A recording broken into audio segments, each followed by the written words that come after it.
Welcome to Rapa Nui, better known as Easter Island. It's a tiny speck in the vast Pacific Ocean, 2,200 miles away from the coast of Chile. This island is most famous for its eerie Moai statues.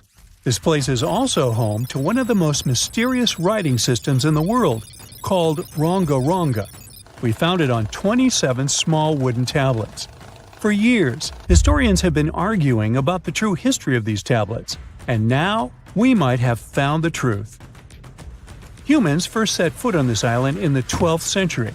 For many years, it was home to the Rapa Nui people. They were pretty isolated out there in the Pacific Ocean until Europeans arrived in the 1720s. Europeans brought with them lots of troubles, leaving only a small fraction of the native population alive. Later in the 19th century, a missionary, Eugene Iro, went to the island and discovered the wooden tablets with intricate symbols carved on them. He wrote how marvelous they are, but there are hundreds of them on the island, and that they can be found in every household. But unfortunately, not all of them survive to this day. We've only got 27 of them. Some of them were heavily weathered, burned, or otherwise damaged, and now they're scattered all over the world in museums and private collections. Some of the language's artifacts were carted off to Tahiti and then to Europe by Europeans, leaving none behind on Easter Island itself. The four sacred tablets found their home in a congregation in Rome. They were the ones used in the recent discovery. For years, historians have been arguing whether this writing system was made up by the islanders themselves or they borrowed it from Europeans. To find the truth, they decided to use a technique called radiocarbon dating. All organic materials, like wood, charcoal, and so on, contain a tiny amount of a radioactive form of carbon called carbon-14. When life comes to an end, things stop taking in carbon-14, and the amount they had starts to decay over time. By measuring how much carbon-14 is left in a sample, we can assume how old this sample is. This is how we learn the age of many fossils and artifacts. So, they looked at the age of some Ronga Ronga tablets. 3 of them were crafted from trees grown in the 18th or 19th century, which aligns with the arrival of Europeans. However, one of them is older than the Europeans' first visit to the island.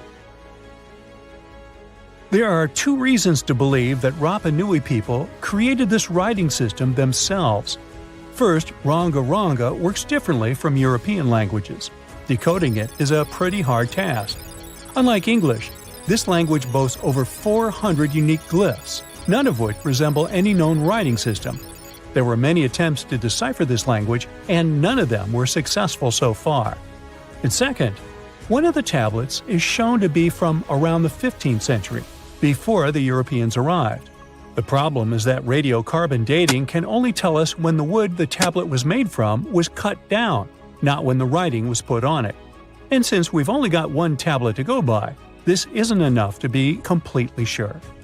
On the other hand, why and where would they preserve cut wood for over 200 years just to grab it and write something on it one day? But anthropologists and historians say that it's possible. Scarce wood resources might have led the islanders to reuse old driftwood, which could be centuries older than the writing itself. This is known as the old wood problem in archaeology. Plus, the tablet looks very preserved. It was maintained to protect it from wood-damaging insects, humidity, and so on.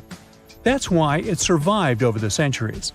Whatever is written on it, it was probably important for the Rapa Nui people. Now, all of these are guesses and clues, but scientists are cautiously optimistic. They believe that Ronga Ronga could be one of the rare instances of independent writing invention, like those of the Sumerians or the Egyptians.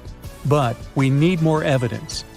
In the Rapa Nui language, rogo rogo means to recite or to declaim. Not everyone could write, only a select few. Probably only the elite of Easter Island, mostly men, knew and could read this written language. After colonization, none of them survived. So now we have to rack our brains trying to figure out what's written here. First, scholars can't agree on what type of script it is. We aren't even sure that this was their language. But even if it was, we don't know whether it's a primitive form of writing or a fully developed system. In the 1990s, a linguist, Stephen Roger Fisher, believed he might have cracked the code of Ronga Ronga structure. His idea was that these tablets conveyed cosmogonies. Cosmogonies are stories or narratives that explain how the universe was created and how natural phenomena came to be. They often come from ancient traditions and cultures, like those found in East Polynesia. The tablets could have talked about things like how the world began, where everything came from, and how different aspects of nature, like the stars or the mountains, were formed. This would also explain why only the wise elite could write. Fisher thought that Ranga is a mix of logographic and semasiographic systems, which means that some symbols represent spoken words, while others represent ideas or concepts. But deciphering them would be very hard because it requires extensive memory and knowing context, because the symbols are more like hints than complete expressions. However, other language experts disagreed with his ideas, saying there were problems with how he put together his theory. Unfortunately, Fisher couldn't prove this hypothesis. Maybe these are just drawings. If we look at the tablets, there are some things that look recognizable: people, animals, plants, and geometric shapes. There are some birds. One of them looks like a frigate bird, which Rapa Nui people associate with the deity Maki Maki. There are also fish, centipedes, and so on, or at least these glyphs look like them. Could it be just art or a form of decoration? Maybe, but there are some problems. The glyphs show a high degree of complexity and structure. They also keep the same style. For example, there are several symbols that show something human-like with a raised hand. The only difference is different heads. As if it wasn't complicated enough, this unique writing style also uses a system known as reverse boustrophodon. This means that each alternate line is flipped upside down, resembling nothing seen elsewhere. We don't know why they would turn the tablet upside down after each line. But all this shows that they had some sort of system and organization behind these symbols. Plus, it seems like they use these tablets every day for some practical purpose. But there's some hope for the future. New technology, like AI and other computer programs, might help us understand lost languages. We already started creating algorithms that could help us solve other mysteries, like the Voynich manuscript. Academics even organized the Vesuvius Challenge, a machine learning competition that, in 2023, cracked the riddle of the ancient Herculaneum scrolls. The scrolls were buried under volcanic mud after the catastrophic eruption of Mount Vesuvius in 79 AD. In real life, the scrolls are very fragile, so deciphering them would be a very hard task. But with digital scanning and machine learning, it's much easier. They have a rich history. They most likely belong to the personal library of an Epicurean philosopher named Philodemus. These scrolls contain very important insights into Greek philosophy and Latin literature. If we decipher more of them, we'll learn more about the rich history of the Roman Empire. Footsteps pounded behind him. Heart racing, he lunged toward the towering statue, fingers fumbling with the hidden crevice. No time.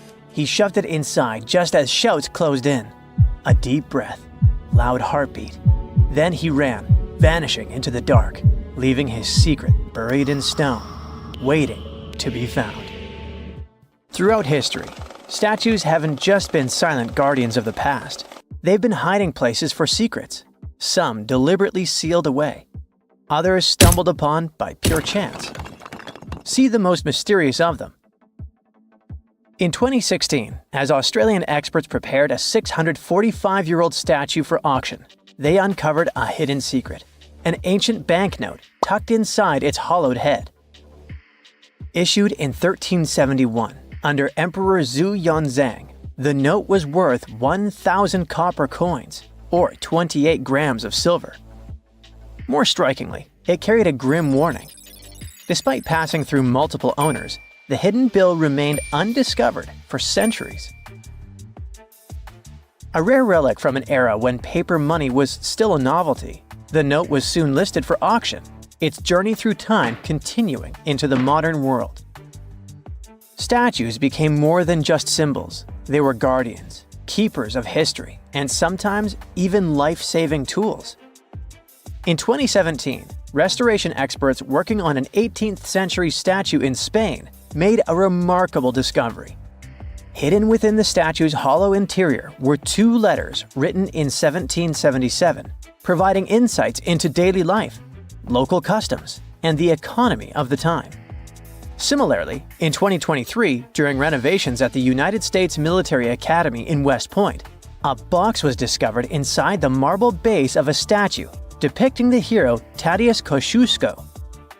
Placed there nearly 200 years ago, this time capsule offers a tangible connection to the institution's storied past.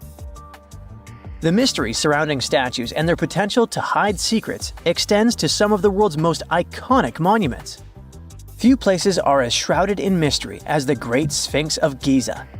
For centuries, archaeologists, historians, and explorers have speculated about what might lie hidden beneath its massive limestone figure. Some people thought the Sphinx concealed the legendary Hall of Records, a supposed library containing ancient knowledge, possibly even lost wisdom from Atlantis. In recent years, advancements in ground-penetrating radar technology have revealed voids beneath the Sphinx, leading many to believe that the statue may hide undiscovered chambers or passageways, some possibly linked to royal tombs or hidden structures. The potential of hidden chambers beneath the Sphinx has captivated imaginations for generations. But what is perhaps even more intriguing is the recent work done by researchers from New York University, who studied the environmental forces that shaped the Sphinx. After recreating ancient wind patterns, the researchers concluded that the Sphinx may have originally been shaped by natural erosion before humans further refined its form. Such revelations open up new avenues for understanding the monument's purpose, as well as the cultural and spiritual significance it held back then. The ancient Egyptians revered Sobek, the crocodile-headed god of power and the Nile, and often mummified crocodiles to honor him. These creatures were placed in temples or tombs as offerings to the gods or to ensure their safe passage to the afterlife. Recently, a group of researchers dove into an interesting study about a crocodile that received the mummification treatment from Egyptian embalmers. They used a CT scanner to uncover all sorts of fascinating details about how this crocodile met its maker and what happened to its body afterward. For the ancient Egyptians, animals weren't just pets, they were major players in their rituals, acting as a bridge between humans and the deities. Hawks, for example, were associated with Horus, the sun deity, since their flight brought them closer to the sun. Cats were linked to Bastet, the fierce and protective mother deity. Crocodiles were among the favorite animals for mummification.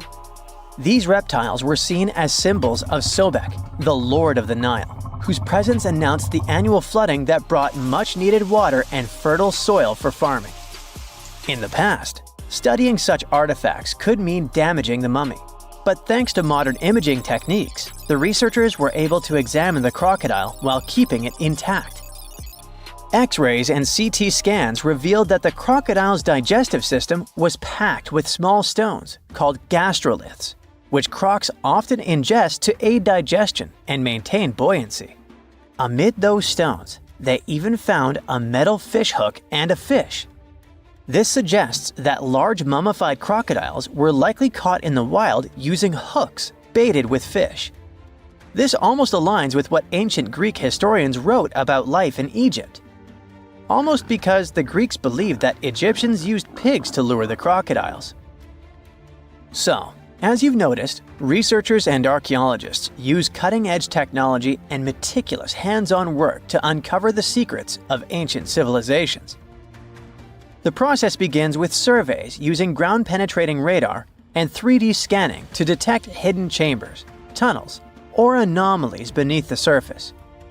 Once a promising site is identified, careful excavation begins. Layers of soil and debris are removed slowly, ensuring that no detail is lost. The exhibition of Rijksmuseum Museum in Amsterdam features a remarkable 15th century Tibetan gilt copper statue of Guhiya Samaja Akshobhaya. This figure, symbolizing the unity of opposing forces and a higher state of enlightenment, was previously unknown to the museum's collection. Recent examinations of this statue have revealed hidden relics and scrolls within its hollow structure, offering profound insights into the religious practices of the time. The exhibition showcases over 75 masterpieces from Asia, including the newly acquired Gohia Samaja Akshobhaya statue, highlighting the intricate craftsmanship and spiritual significance embedded within such artifacts. In the heart of Verona, a secret lay hidden for decades within the bronze statue of Juliet.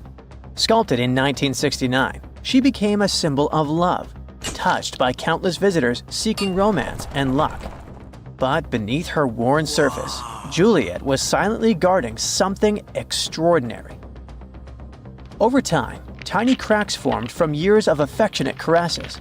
Through them, lovers slipped letters, whispered confessions, desperate pleas, and eternal promises. Some tossed in keys, sealing their love with padlocks and hiding the proof inside her hollow frame. In 2014, restoration experts made a stunning discovery. As they worked to mend the statue, hundreds of love notes and rusted keys spilled out, forgotten vows locked away in the heart of Juliet herself. Statues often act as symbols of power and might.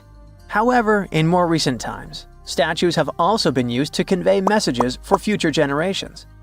The concept of the time capsule, an object or collection of items placed in a container, sealed, and then buried or hidden for later discovery, has a long history. And in modern times, statues have served as the perfect vessels for these capsules, allowing people to communicate with future generations in a very tangible way. In 2014, as old workers carefully removed the golden lion atop Boston's Old State House for restoration, they made a startling discovery. Something rattled inside its hollow head. A Boston Globe article from 1901 had once mentioned a hidden time capsule, but over the years it had faded into legend.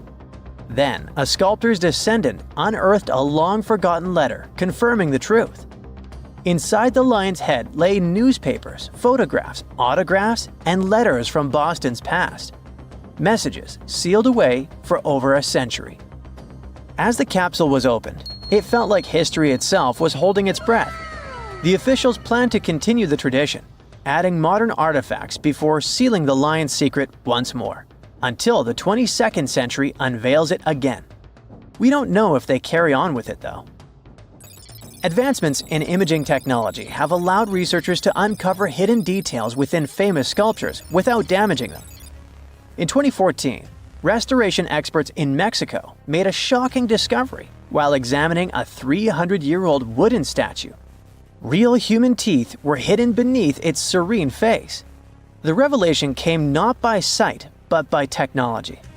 When preservationists took an X-ray of the statue, expecting to find structural details, they instead saw a perfect set of teeth embedded in the mouth, unlike other historic statues from the region, which sometimes contained real hair people donated to the statues. This discovery was completely unexpected. The Moai statues have been standing tall and proud for hundreds of years. Once people put an enormous effort into carving these grand sculptures, and then they just suddenly stopped making them. But why? Let's figure out this mystery. Easter Island, located 2,500 miles east of Tahiti, has an area of 63 square miles. To this day, it's one of the most isolated islands in the world. Once it was covered with forests, filled with different trees and ferns. But when the first humans came to the island around 400 CE, the forest slowly began to disappear. And starting from 1250 CE, Moai statues began appearing all over the place. People made them from different types of rock: compressed volcanic ash, basalt, trachyte, and red scoria.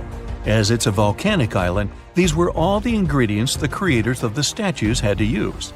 And once the builders completed their work, they covered the statues with pumice. The faces of the statues are different, but they all have distinct expressions with heavy brows and large noses.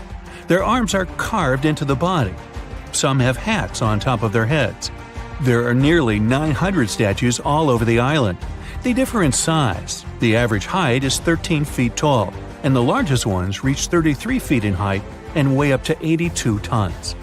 Because the statues have so many different faces, there are theories that they represent and honor ancestors, chiefs, and other important people who lived on the island.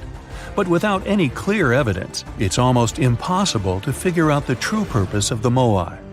Once they stood beautifully along the coast, watching over people in settlements, and their backs faced toward the spirit world of the sea. When Europeans first discovered the Moai statues in the 1700s, many of them had already toppled over, and the construction of statues had stopped way earlier than that. Huge amounts of effort were put into making these things. Expert craftspeople spent a great deal of time slowly carving the statues with basic picks. A team of up to 6 people would work hard for an entire year to make just one statue. Then they often had to transport it to its special place on the island, as far as 11 miles. With the help of carbon dating, experts have managed to figure out that the statues started to appear in 1250 CE. And then, suddenly, in 1500 CE or so, the process just stopped. The creators of the statue just left their stone chisels where they were last used, and only a quarter of all the statues were actually placed where they were supposed to be. Half of them still remained in the quarry, while others were left on the ground mid-transit. Something happened on the island, and it caused everyone to just lose interest in the statues. There are many theories around why it could happen, and they mostly relate to deforestation. Islanders may have used wood to move the statues across the island. They possibly did this with the help of sleds and ropes, or even used logs to roll the statues or canoes to float them. The wood started to deplete eventually. Trees on the island took very long to grow, and rats ate most seeds. People had many uses for wood, and they needed it not only for practical things, but also to create other statues. Another reason why the inhabitants of the island could have stopped building the statues might be that they were busy with other projects. Specialized rock gardens were becoming more common with a growing population. They were great for the soil, keeping it warm and fertilizing it at the same time. Islanders spent much time and effort making these rock gardens, and there simply wasn't enough time to focus on building and moving the statues. Another theory suggests that what people believed in changed over time. Supposedly, the islands once saw the statues as a connection to their ancestors. After some time, though, rituals depicting a show of strength and endurance became more widespread. And with these rituals, islanders started to carve images related to seabirds. Seabirds became the main animal on the island. People started to believe that their ancestors looked over them through birds instead of the statues, so there was no longer a reason to build the Moai. Anyway, these theories might be true, but the main problem was that the small island couldn't support a growing population. What was once a lush land covered in forests quickly became a barren landscape. For the first few centuries, people relied on forest resources, but agriculture became more important sometime after 1550, when forests disappeared. Tribes that once worked together to build the fantastic monoliths focused on competing against one another instead. During this struggle for land and resources, the Moai statues were toppled over because people wanted to reduce their significance. Over the following centuries, all the statues were pushed over, but not all of them deliberately. Many fell naturally after being neglected for so long. Some even ended up in the ocean water surrounding the island, and there they sat for a while. But there was some good news for these statues. They were re-erected, providing a great experience for visitors from all over the world. If you make a journey all the way to this isolated island, the first question you'll probably ask will not be how the statues were made or how they were moved. It will be, how on earth did anyone even make it here in the first place? It was one of the most amazing feats ever. The Polynesians sure did some pretty extraordinary things. From as early as 1500 BCE, these boat-faring people began to explore their world. They used the most advanced marine inventions of their time. They sailed across the ocean in catamarans and outrigger boats, starting in Southeast Asia and inhabiting many more places throughout the Pacific.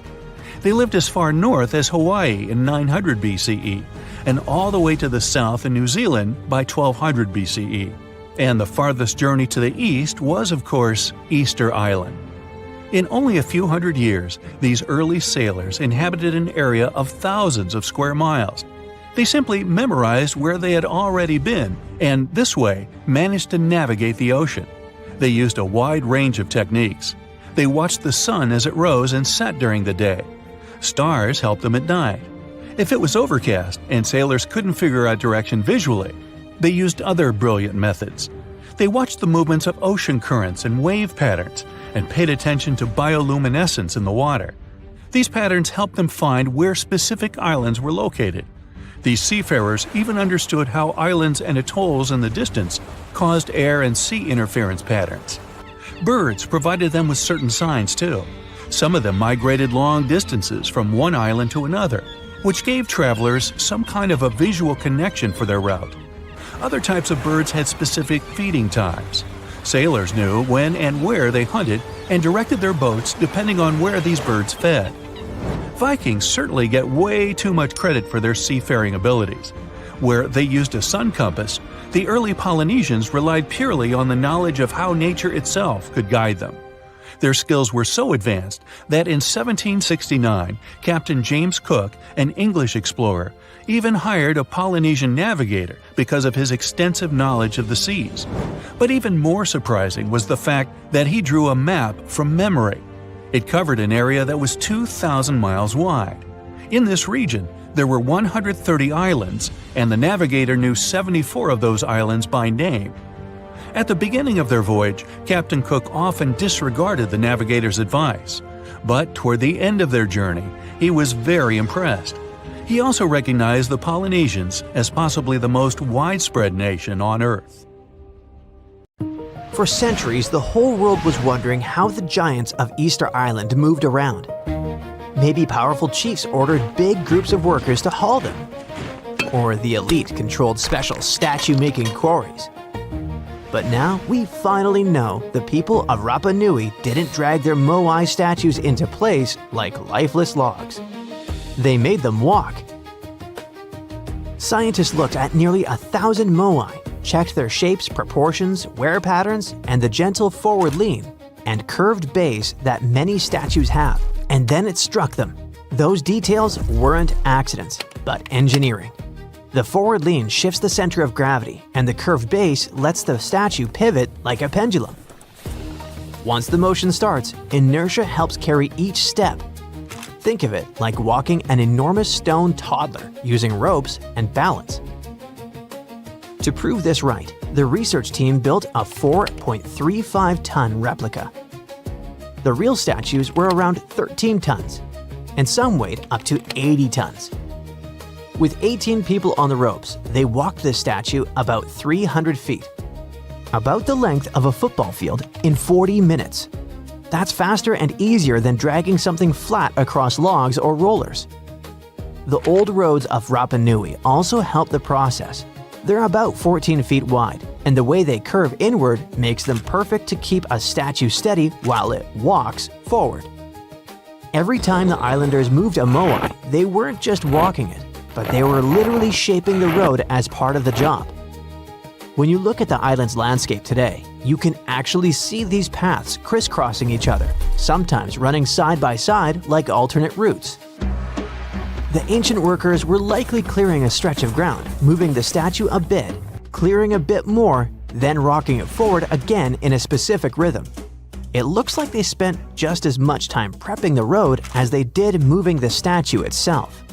So, the ancient Rapa Nui didn't need thousands of workers or modern machinery, and it all worked with just ingenuity, rhythm, teamwork, and clever design. Their transportation wasn't the only Moai mystery. People knew the statues were meant to honor important chiefs, but no one could explain why the ancient islanders picked those exact spots for them. Most of the Moai sit right along the coastline, almost like they're guarding the island. So a team of scientists took a closer look at those locations, and the answer turned out to be all about water. Easter Island's volcanic soil is super porous, which means it soaks up rainfall quickly. Because of that, there weren't enough rivers or streams, and the island ended up with very limited fresh water. Hundreds of years ago, the people survived thanks to groundwater discharge.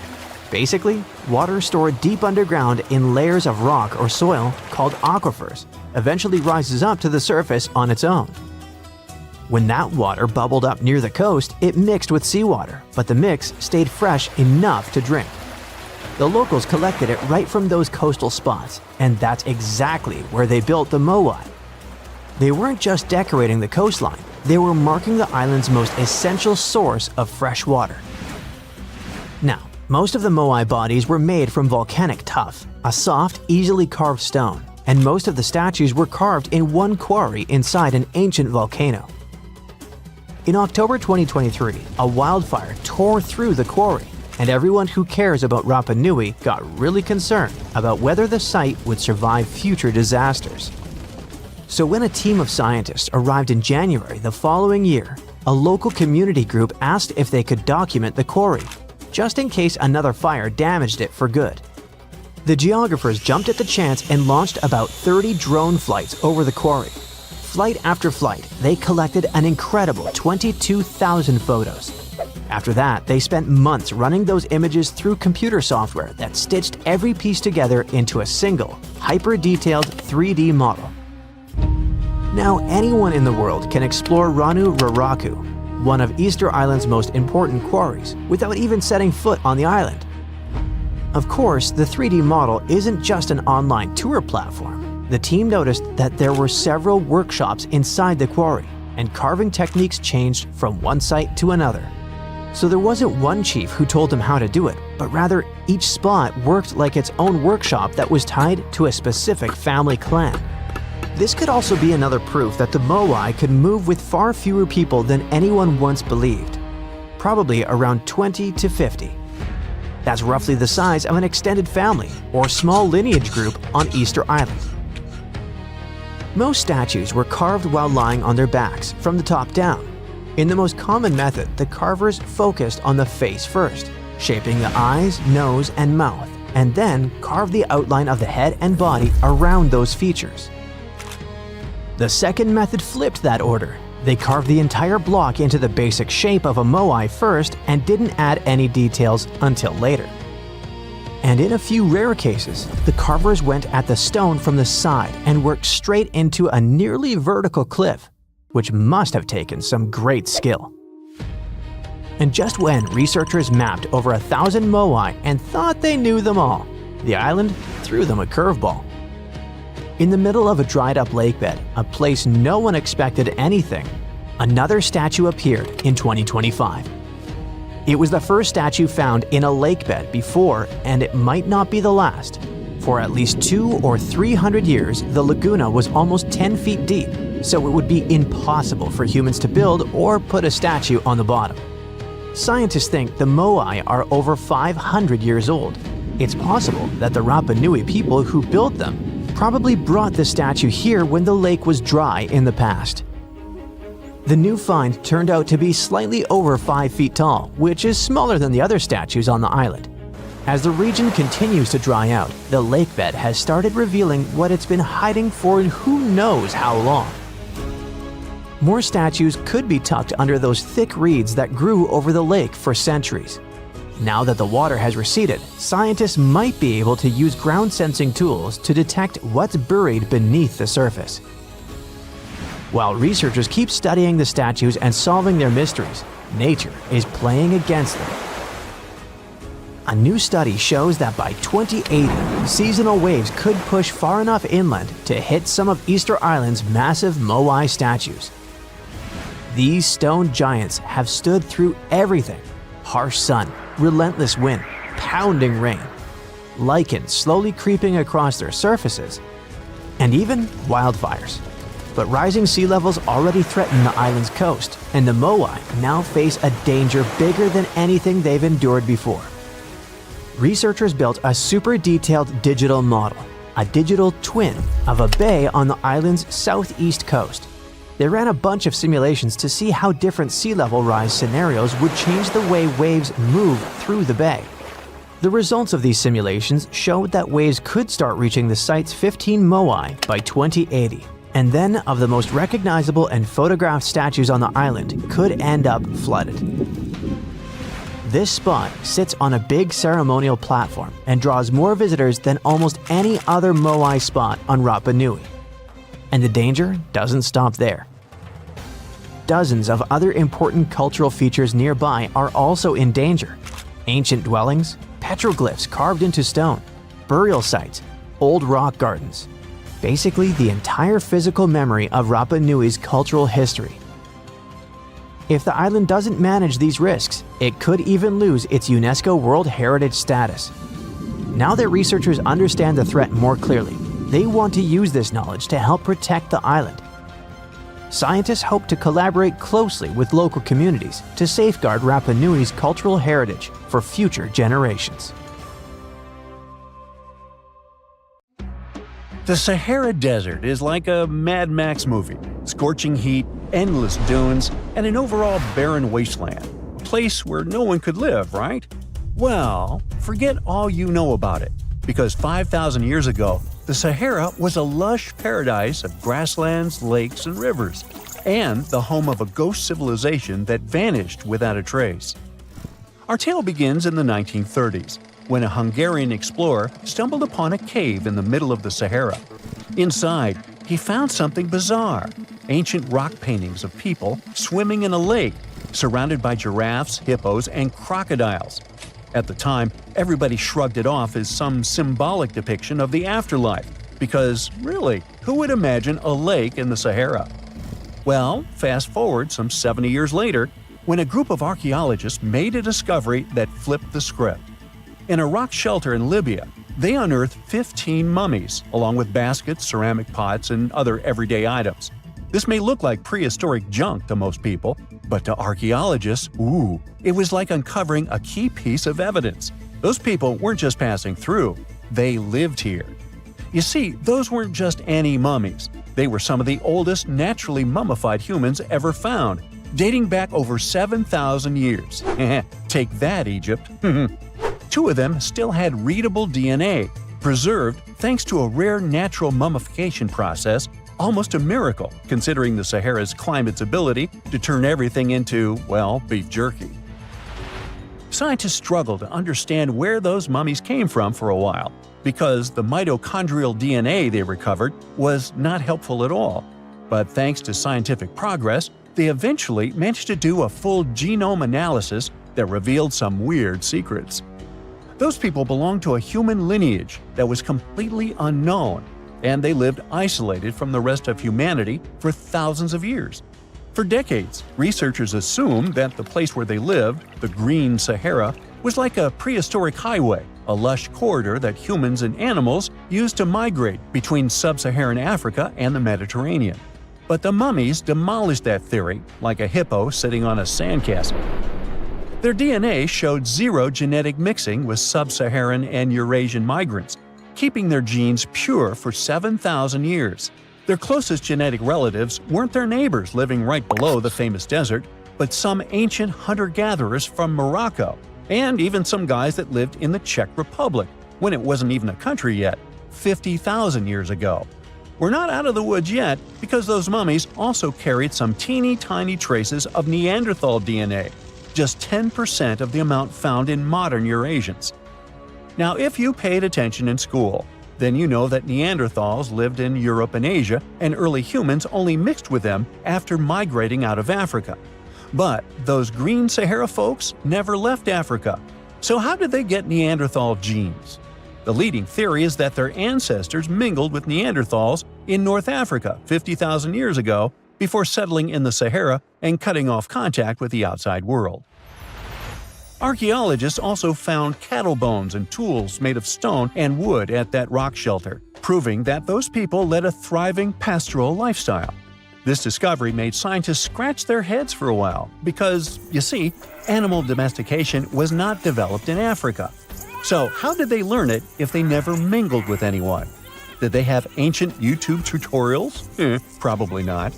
The researchers believe they must have traded knowledge with neighboring groups, but just knowledge, no saliva. It's almost too hard to believe that no outsiders mixed with them. After all, who wouldn't want to live in a thriving civilization in the middle of a green paradise, drinking milk, eating meat, and even using animal blood as a protein source? Ooh, yummy.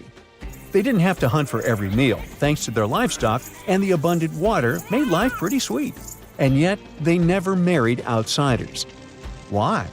Maybe it was a cultural choice to never date outside their own group.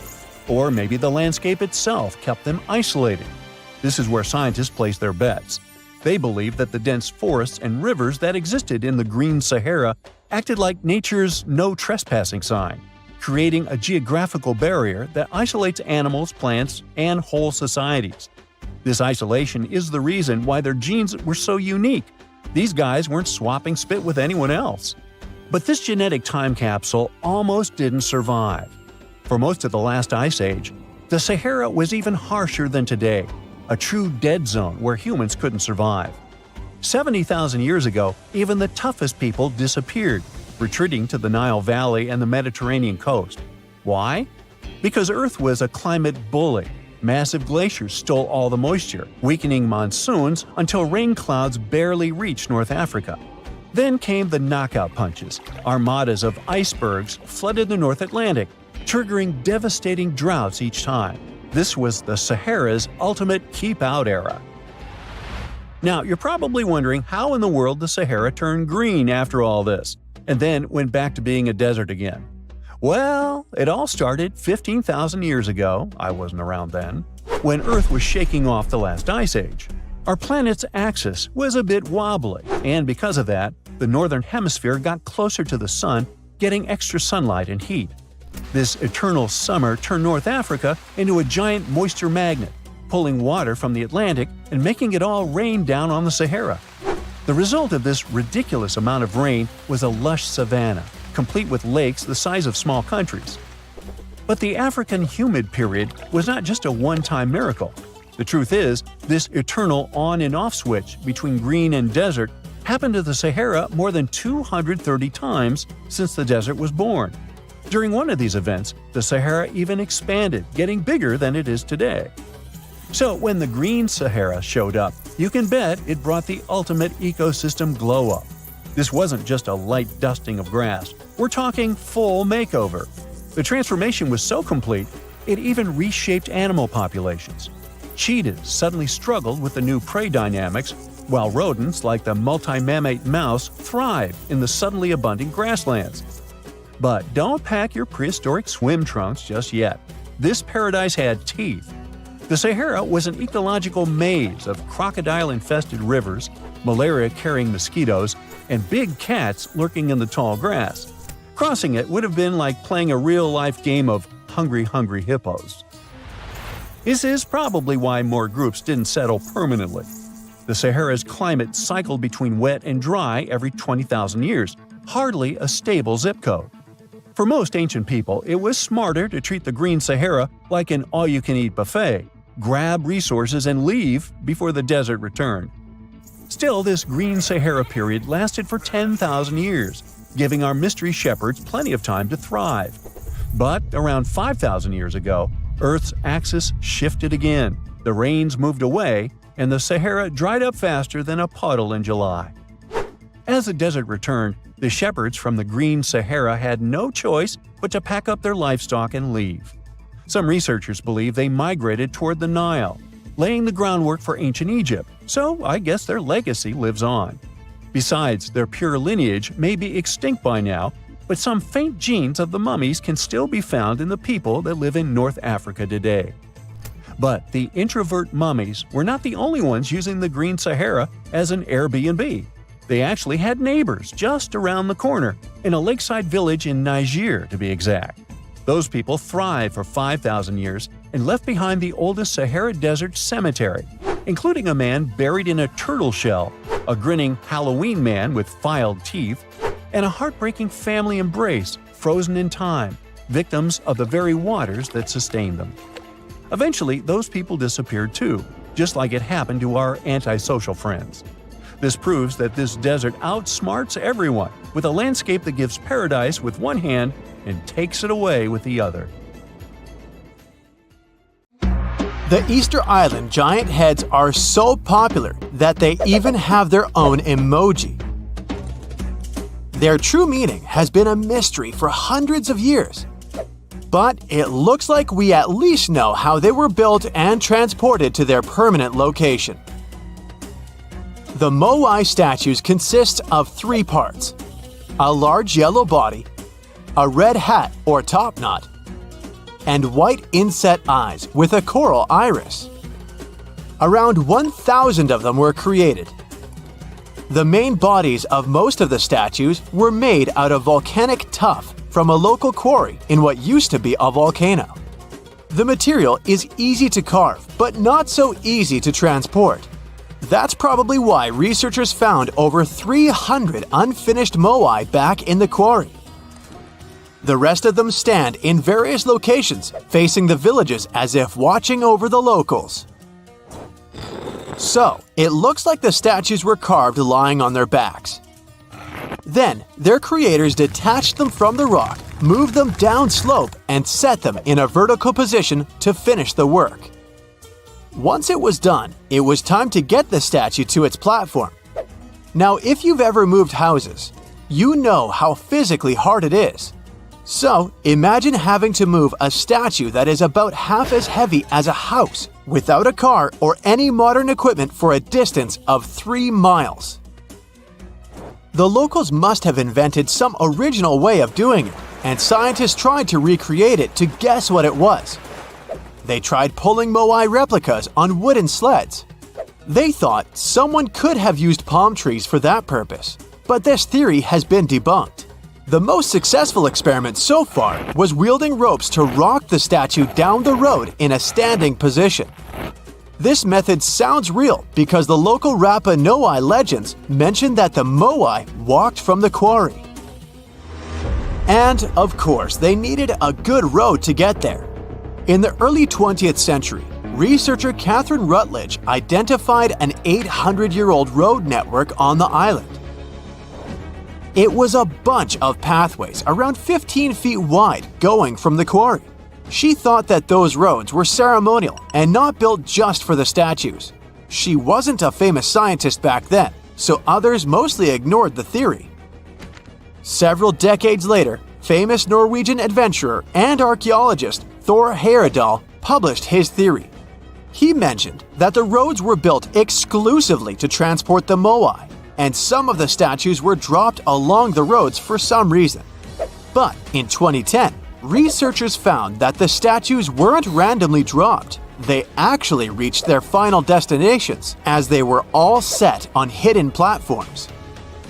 Plus, the road floor was U-shaped, so pulling massive statues along them wouldn't be easy.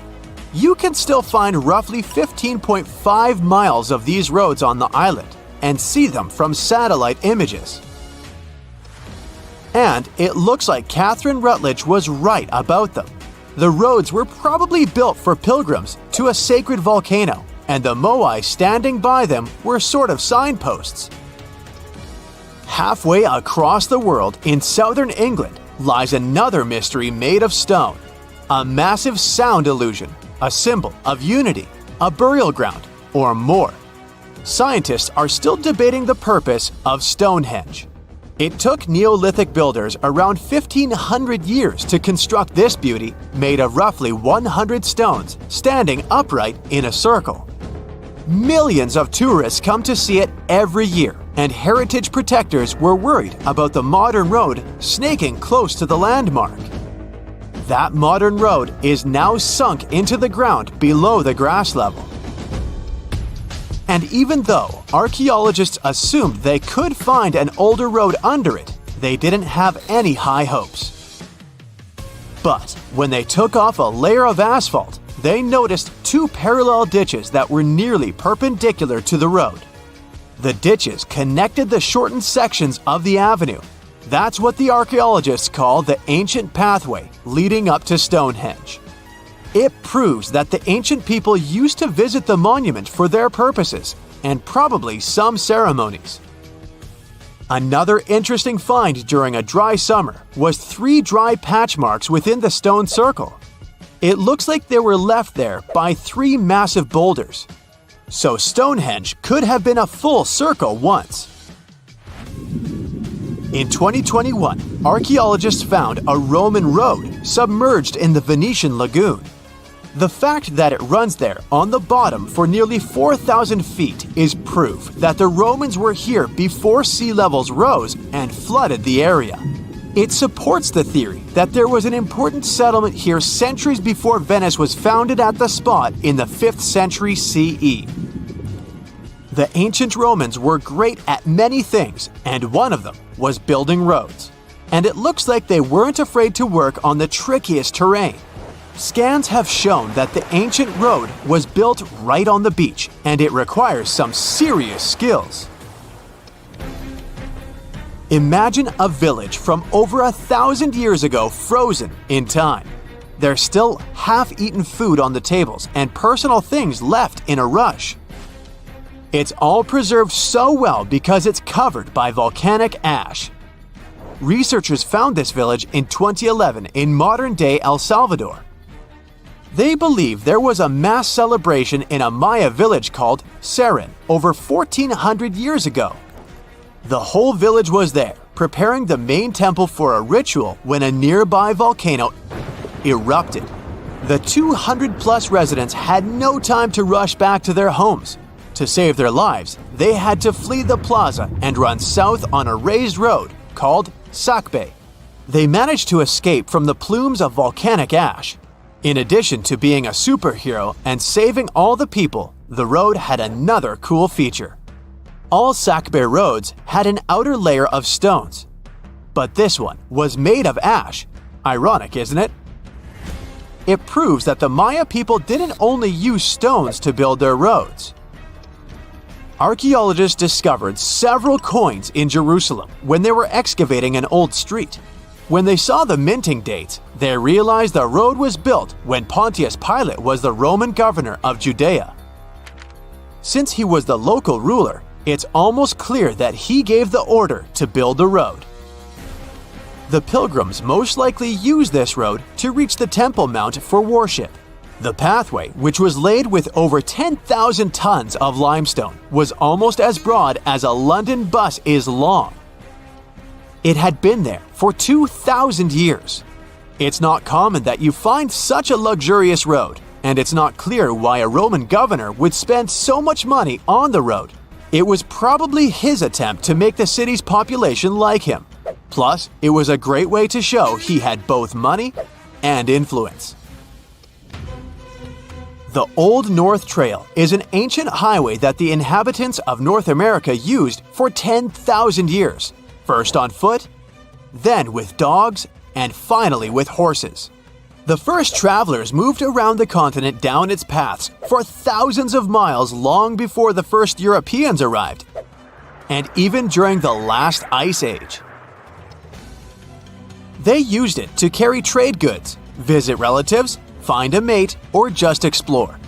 Researchers keep finding evidence that the stories and legends of the Blackfoot Indians about this trail are real. And it could be even the road that served one of the most massive human migrations. The people who crossed from Asia on the Bering Land Bridge about 15,000 years ago and settled in North America might have used the ice-free corridor along the Rockies, which later became a part of the trail. The Nakasendo Highway was built in the 17th century during the Edo period of Japanese history to link Kyoto and Tokyo. The 310-mile-long road runs across mountain ranges and down onto the plain. It was one of the 5 main roads used by the feudal lords and their families to travel to the capital. There were 69 post stations on the route where travelers could stay overnight. The road was built for horses and pedestrians, as the Japanese didn't use carts. You can still walk parts of the route. Well, this eerie Lake Huron discovery may be that it possibly contains the remnants of an entire civilization. Whoa, wait, sounds like Atlantis, right? Well, not exactly. But if there really had been an ancient underwater civilization here, it must have been a pretty advanced one. Around 10,000 years ago, two sharp glassy flakes broke off a stone tool and landed on the ground unnoticed. They stayed buried there for thousands of years until 2013. Then scientists pulled up a small chunk of mud, about the size of a milk carton, from the bottom of Lake Huron, 100 feet underwater. Inside the mud, they found those same two flakes made of obsidian, a shiny black volcanic glass that forms when lava cools quickly. After careful testing, they realized these flakes came from Central Oregon, which is quite a distance, about 2,500 miles away. They found this prehistoric Great Lakes site on the Alpena-Amberley Ridge, an underwater landform that once connected what's now Michigan and Ontario. Back then, it was dry land. Early humans used it to build traps for animals like caribou as the Ice Age faded and the Great Lakes began to form. Now, obsidian was the high-tech material of ancient times. It's super sharp and perfect for making tools. If you study the flakes carefully, it's obvious that humans made them. You can see where they struck them and the feathered edges that come from being carefully chipped. That means people were not only crafting tools here, but they also had access to obsidian that came from incredibly far away. It was likely possible through a huge trade network that spanned across the continent. For over 100 years, people have guessed that ancient societies might have existed beneath the Great Lakes, but no one had proof. That's why work on this submerged archaeological site is so important. A team of researchers has been trying to learn more about the 10,000-year-old ruins and the civilization that left them behind for over a decade now. Lake Huron's icy water acted like a time capsule that helped preserve things for thousands of years. So far, researchers have found not only unique stone tools, but also ancient trees with roots still intact and underwater peat bogs that preserved seeds and leaves. It was like an Ice Age version of Pompeii, a scene frozen in time. These discoveries are also helping scientists create new technologies and ways to do underwater archaeology.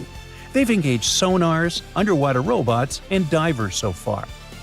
Now, it's pretty cool that the tools they found on the Alpena-Amberley Ridge were way smaller than other tools from the same era found nearby.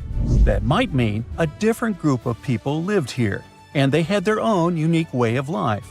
Even the peat bogs they found, which are about 9,500 years old, hold secrets. They're full of pine needles, seeds, and leaves that could reveal what the environment was like back then. Usually stuff like this breaks down quickly on land, but the cold freshwater preserved it. The Michigan team is working with scientists in Cambridge, England, to extract DNA from the remains. If it works, it could finally confirm what animals lived there, and maybe even more.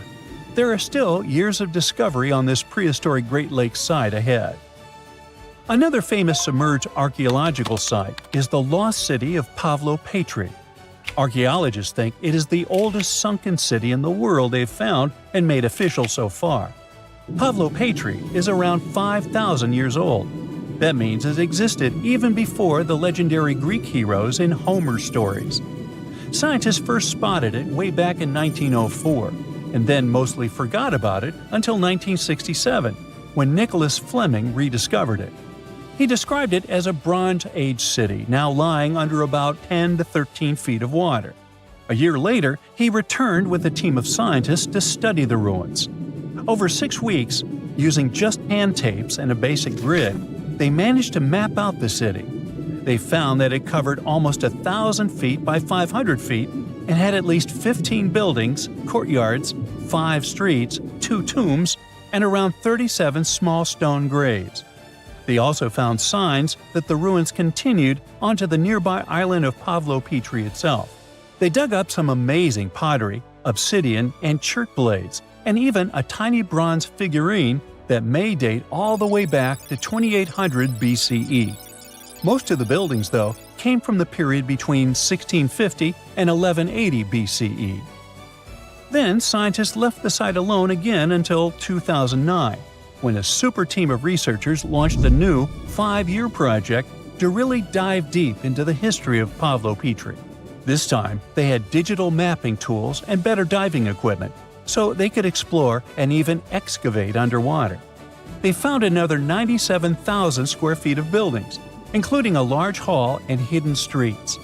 Plus, they dug up even more pottery that showed people had been living in the city from about 3000 BCE to 1100 BCE, and that the city once had a population of 500 to 2,000 people.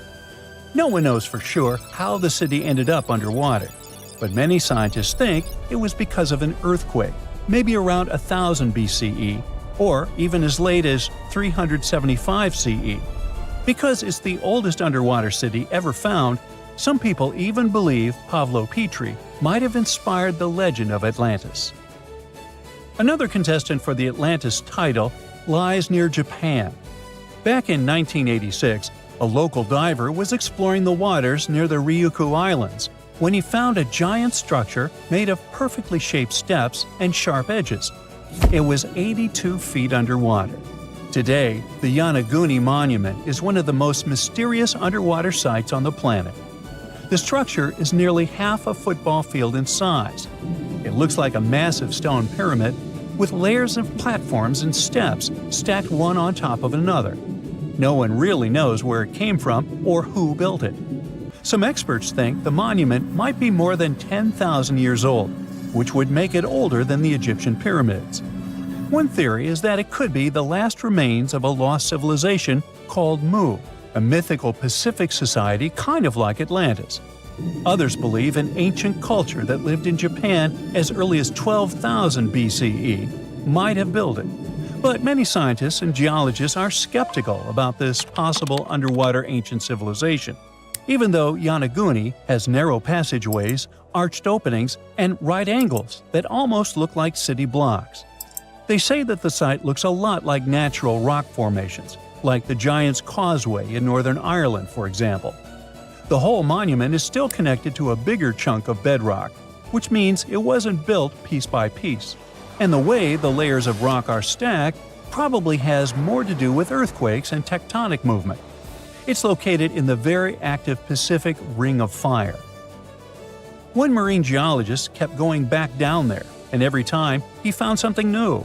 He says he spotted tool marks in the rock, symbols carved into stone faces, and even rock formations shaped like animals. He believes these carvings point to a culture that came from mainland Asia. He said he had identified 10 different structures off Yonaguni, including a ruined castle, a triumphal arch, 5 temples, and even a huge museum. These buildings seem to be connected by roads and channels, and some parts are surrounded by what could be giant stone walls. The explorer believes the city is at least 5,000 years old, based on stalactites found in underwater caves nearby, which would have only formed after the caves flooded. His supporters say they have never seen an earthquake create shapes like this, above or below water. But skeptics blame it all on erosion and insist that whirling underwater currents and sea creatures left holes in the rock. Now, if you want to form your own opinion about it, the spot is open for visitors, and it's definitely a super fun diving experience. It was 1905. A 13-year-old boy named Ben Sands grabs his lantern and slips into the Craighead Caverns in Sweetwater, Tennessee, a place he already knew like the back of his hand. But that day felt different. He was in the mood for a little more adventure, so he left the main trail behind and went deeper into the shadows. That's when our brave teen decided to squeeze into a narrow, muddy tunnel, barely as wide as a bicycle tire. He crawled for what felt like forever. Then, after about 40 feet, he finally popped out the other side and couldn't believe what was happening. He had water up to his knees. Yep, he was standing in the middle of a massive underground lake. The chamber was so huge, the light from his lantern barely reached the walls. Then, he had a great idea.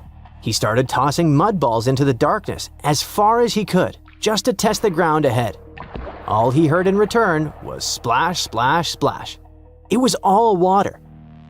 What Ben had discovered would later be named the Lost Sea, which is considered America's largest underground lake. It's also the second largest non-glacial subterranean lake in the world. The only one bigger is Dragon's Breath Cave, hidden on private land in Namibia. The underground lake in Craighead Caverns is so massive and mysterious, we haven't fully explored it. Thanks to top-notch equipment, divers have discovered more than 13 acres of water-filled rooms beneath the surface. But the visible part of the Lost Sea stretches only about 4 acres. One time, a brave diver entered one of the submerged chambers with a sonar device in hand. This kind of equipment works by sending out sound pulses underwater. When those sound waves hit something, they bounce back. Then, the device measures how long it takes for the echo to return and calculates how far away the object is. So, he was confident he could map the whole thing using sonar. But he also played it safe. He hugged the wall the entire time, the only way to make sure he'd find his way back. As he took surroundings in every direction, the results came back the same. Nothing but more water. To this day, no one has found the end of the lake, but they're not done yet. Each expedition reveals new chambers, new tunnels, and new mysteries. The funny part is, Craighead Caverns was already a well-known spot long before Ben stumbled across the long sea. And over the years, this cave has had some pretty unusual and kinda eccentric uses. The first people we know who used the cave were the Cherokee. The upper chambers served as a meeting place for their councils, and we know that because a wide range of Native American artifacts, including pottery, arrowheads, and jewelry, have been found in one of the rooms. Then, between 1939 and 1940, the cavern was turned into a mushroom farm. A few years later, in 1947, someone decided to build a wooden floor right inside the cave. That's when the underground nightclub known as the Cavern Tavern was born. And here's another fun fact. One of the cave's earliest visitors wasn't a person at all. It was a giant jaguar. It made its way deep into the cave about 20,000 years ago and apparently got lost in the darkness. It wandered for days before falling into a crevice far from any light. Some of its bones were found in 1939, and today they're on display at the American Museum of Natural History in New York. But I suppose nothing that's ever happened in the cave quite compares to what lies deeper inside. If you're feeling brave enough to explore its depths, you can actually take a boat tour across its underwater lake. That's right, there are excursion boats inside the cave, all powered by electric motors. It is probably a dark, cold, and strangely peaceful journey. And just below the boat, you'll see some big rainbow trout swimming around. They weren't always there. People actually brought them in and released them into the underground lake. And according to visitors, the guides explained that it was all part of a bigger plan. They wanted to see if the fish would find an exit and reveal a hidden tunnel to another body of water. But the fish stayed put. So now, visitors have something else to look at during the ride. And since there's no natural food in the cave, the trout have to be fed by hand every single day. Guides also mentioned that one of the most fascinating features of the caverns isn't the lake or the trout. It's a crystalline structure known as anthodites, also called cave flowers. These are fragile, spiky clusters, and they are rare. Really rare. Now, here is a question. If Ben Sands discovered a lost sea out of nowhere, does that mean we could still find something similar? Well, yes. There are probably still many underground bodies of water hidden around the world. In 2016, for example, a massive reservoir of water was discovered deep beneath the Uturuncu volcano located in the Andes. But it's not like a calm, friendly lake. The water is dissolved into partially molten rock, so it's stunningly hot. We're talking about a temperature close to 1,830 degrees Fahrenheit. Then, in 2021, scientists found a huge thermal lake inside a cave in southern Albania.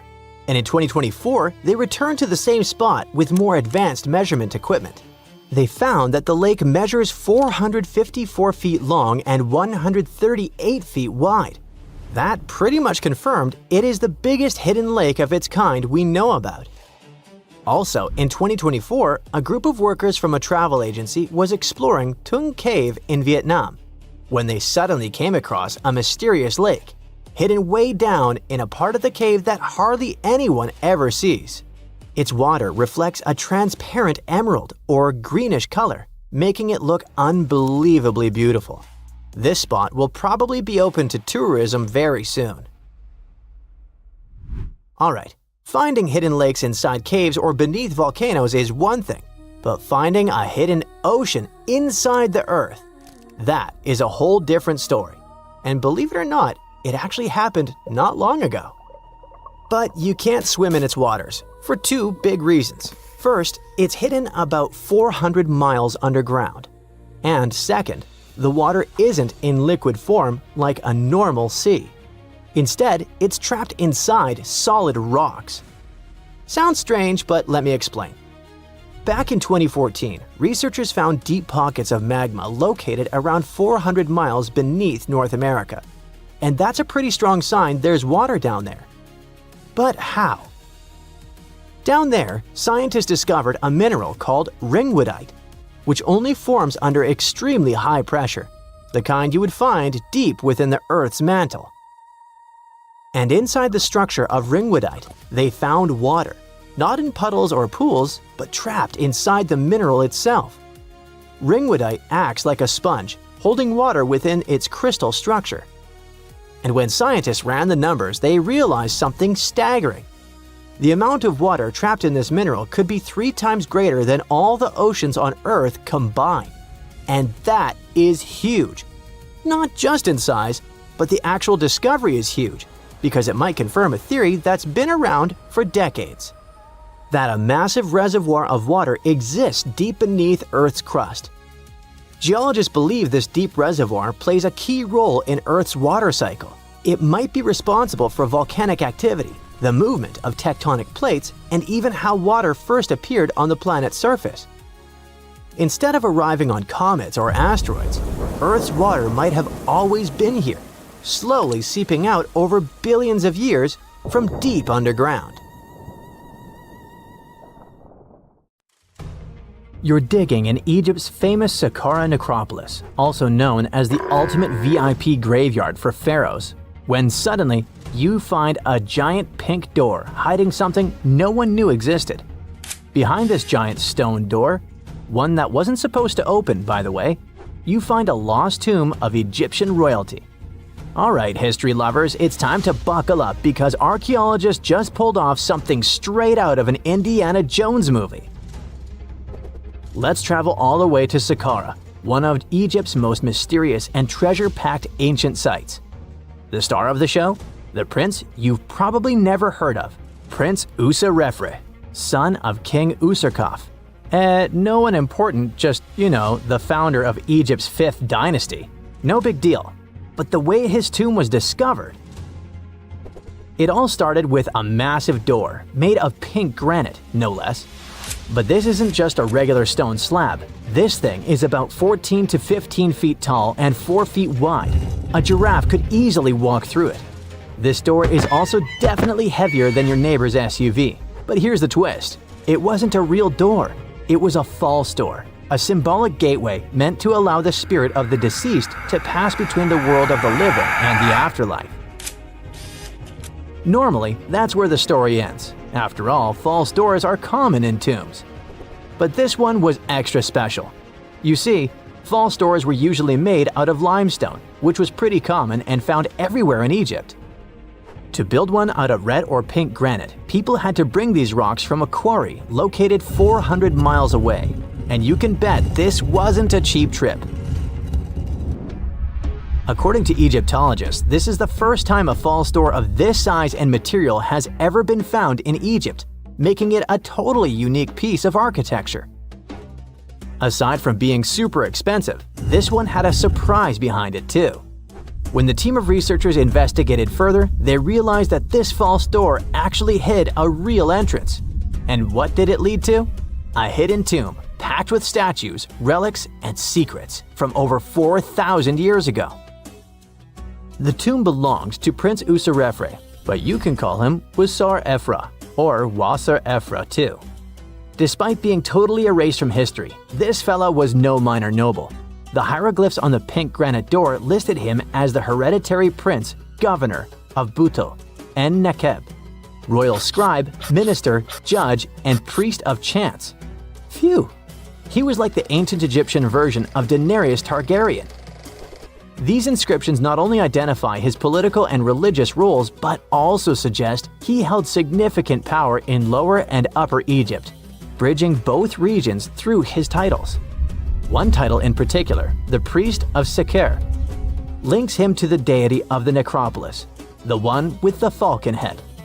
This god was the patron of the living and god of the dead at the same time. So I guess the Forgotten Prince was sort of a big deal, considering that his tomb was placed in such a prestigious location within Saqqara. What's even more mysterious is that Prince Userefre doesn't appear in official king lists or royal family trees, which makes us wonder if he passed away before he could rule, or if his legacy was deliberately erased in one of ancient Egypt's classic political dramas. Some scholars now believe his erasure might be connected with shifting religious or political power struggles during the early 5th dynasty, especially as his father Userkaf was reshaping Egypt's religious order. And speaking of his father, King Userkaf was a total game changer. He wasn't just the founder of the 5th dynasty, he also kicked off a religious revolution by promoting the sun god Ra over older deities. That's right, Userkaf built the very first sun temple at Abu Sir, setting off a dynasty-wide obsession with solar worship. After Userkaf wrapped up his short but revolutionary reign, a whole lineup of pharaohs took the stage. Sahure, Neferirkare, Nusere-Ini, basically the boy band of the 5th dynasty. And these guys were all about two things: building pyramids and making money. They weren't just stacking stones, they were expanding Egypt's influence, opening up trade routes to far-off lands, and blinging out their temples like it was nobody's business. Back in the tomb, things got even cooler. There was a beautiful red granite offering table covered with inscriptions detailing ritual foods, like an eternal menu for the afterlife, because they believed the deceased could magically eat this food. Fun fact, it was the funerary priests and their families that actually ate the food. There were also pottery shards, amulets, and painted walls, but the real showstoppers were the statues. And this is exactly where things get weird, in a good way. The team found statues of King Djoser, the guy who built Egypt's first pyramid, his wife, and their 10 daughters, inside Prince Userefre's tomb. Hold up, Djoser lived a few centuries before Userkaf, so what were his statues doing there? Turns out, scientists don't really know. These statues were built during the reign of King Djoser himself and probably belonged to that first ever built pyramid. Experts believe these statues were probably relocated during the 26th dynasty, thousands of years after Djoser, maybe to protect them from destruction, or maybe because they were still venerated. Basically, ancient Egyptians were hoarders, but classy ones. Scientists also know for a fact that some engravings and statues found there were made way later, which means that this tomb probably turned into a deposit for fancy stuff. Or maybe this was just really ancient interior decorating. Anyway, that wasn't all. There was another pink granite entrance on the eastern side of the tomb, with inscriptions linking back to King Neferirkare, another 5th dynasty pharaoh who also tried to build his own pyramid, but failed. And near this second entrance, archaeologists found something never seen before in Saqqara: a set of 13 pink granite statues, all sitting in a row on a high-backed bench, like they were waiting at the DMV of the afterlife. Some had elevated heads, probably representing the prince's wives, while others were missing their heads entirely. One black granite statue was found upside down. Maybe it had taken a tumble sometime during the tomb's long, quiet centuries underground. According to archaeologists, the positioning and head shapes suggest that these statues followed a strict social hierarchy, with the central figures likely representing higher status individuals, while the headless ones might indicate unfinished work or later vandalism. And speaking of black granite statues, another one was found standing proudly inside the tomb. Based on its design and inscriptions, it looks like it was placed there during the 26th dynasty, the same time those Djoser statues were probably moved in. This suggests the tomb didn't just sit abandoned, it was reused, adapted, and maybe even honored by later generations. And by the way, black granite was associated with Osiris, the god of the underworld, during the late period, which means that this statue's presence is a clue that the tomb was a ritual space long after the prince's death. All of this, giant granite doors, surprise statues, reused tombs, adds up to a truly thrilling find. Prince Userefre may not be a household name yet, but his tomb is now one of the most fascinating ever found in Saqqara. It tells a story not just of the Old Kingdom, but of how ancient Egyptians kept connecting to their past, even thousands of years later. So, what does it all mean? Why hide a tomb behind a fake door? Why pack it with statues from different eras? And who exactly was Prince Userefre? These are the kinds of mysteries that keep archaeologists digging and keep the rest of us fascinated. In the end, this discovery isn't just about one tomb, it's about how much is still waiting beneath the sands of Egypt. As more gets uncovered, we're reminded again and again that ancient history isn't gone. It's just sleeping behind massive pink granite doors.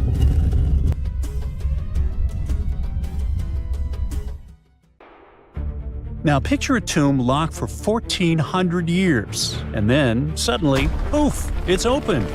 What could be inside? An ancient curse or exciting discoveries? Maybe the former, since a giant stone owl is guarding the entrance with the owl's beak clamping down on a human face like it's swallowing a soul. Now, it's not just a picture this situation. The discovery probably happened like this. The archaeologists were at a place called San Pablo Huitzo in southern Mexico. At one point, they stumbled upon something that resembled an entrance. Ooh, where did it lead?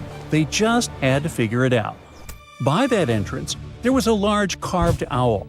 Soon the researchers realized that it wasn't just decoration. The beak of the bird was open, and inside, there was the painted face of a man. Most likely, it was an important leader. For the people inhabiting that region, owls were linked to demise and power. So, it was like either the owl was guarding the spirit of the person buried there, or was it holding it captive? Was it even wise to sneak into that mysterious place? Well, the scientists' thirst for answers was more powerful than any fear. So they entered and found themselves inside a tomb. It was made up of two main parts, a front room, kind of like an entrance hall, and a deeper burial room. There was a doorway between these two rooms. It was covered in carvings. At the top, there was a stone beam with special symbols on it. Those symbols worked like names based on a person's birth date. On each side of the doorway, there were carvings of a man and a woman wearing detailed headdresses. The researchers thought they could have been placed there like guards, watching over the tomb. The walls were still painted in bright colors – white, green, red, and blue. It was an astonishing view, and the paintings actually told a story, showing a funeral procession. People were carrying bags of something called copal, which is basically a tree resin. The locals, called Zapotecs, burned it like incense during ceremonies, kind of like how people today often light candles or incense during special rituals. Besides, the archaeologists found carved symbols that work like a calendar. A bit later, the researchers found out that the tomb was about 1,400 years old. It came from the Zapotec civilization, and what made it so special was how well everything inside was still preserved. It was like opening a time capsule that hadn't been touched for over 1,000 years. Interestingly, they didn't just randomly find it. Officials started looking into the site after someone reported looting. When scientists checked it out, they realized they had stumbled onto one of the most important discoveries in Mexico in the last decade. The tomb dates back to around the year 600, when the Zapotec people were thriving in the area. They were sometimes called the Cloud People, and they built a powerful civilization long before the Spanish arrived. Even today, many people in Mexico still speak Zapotec languages.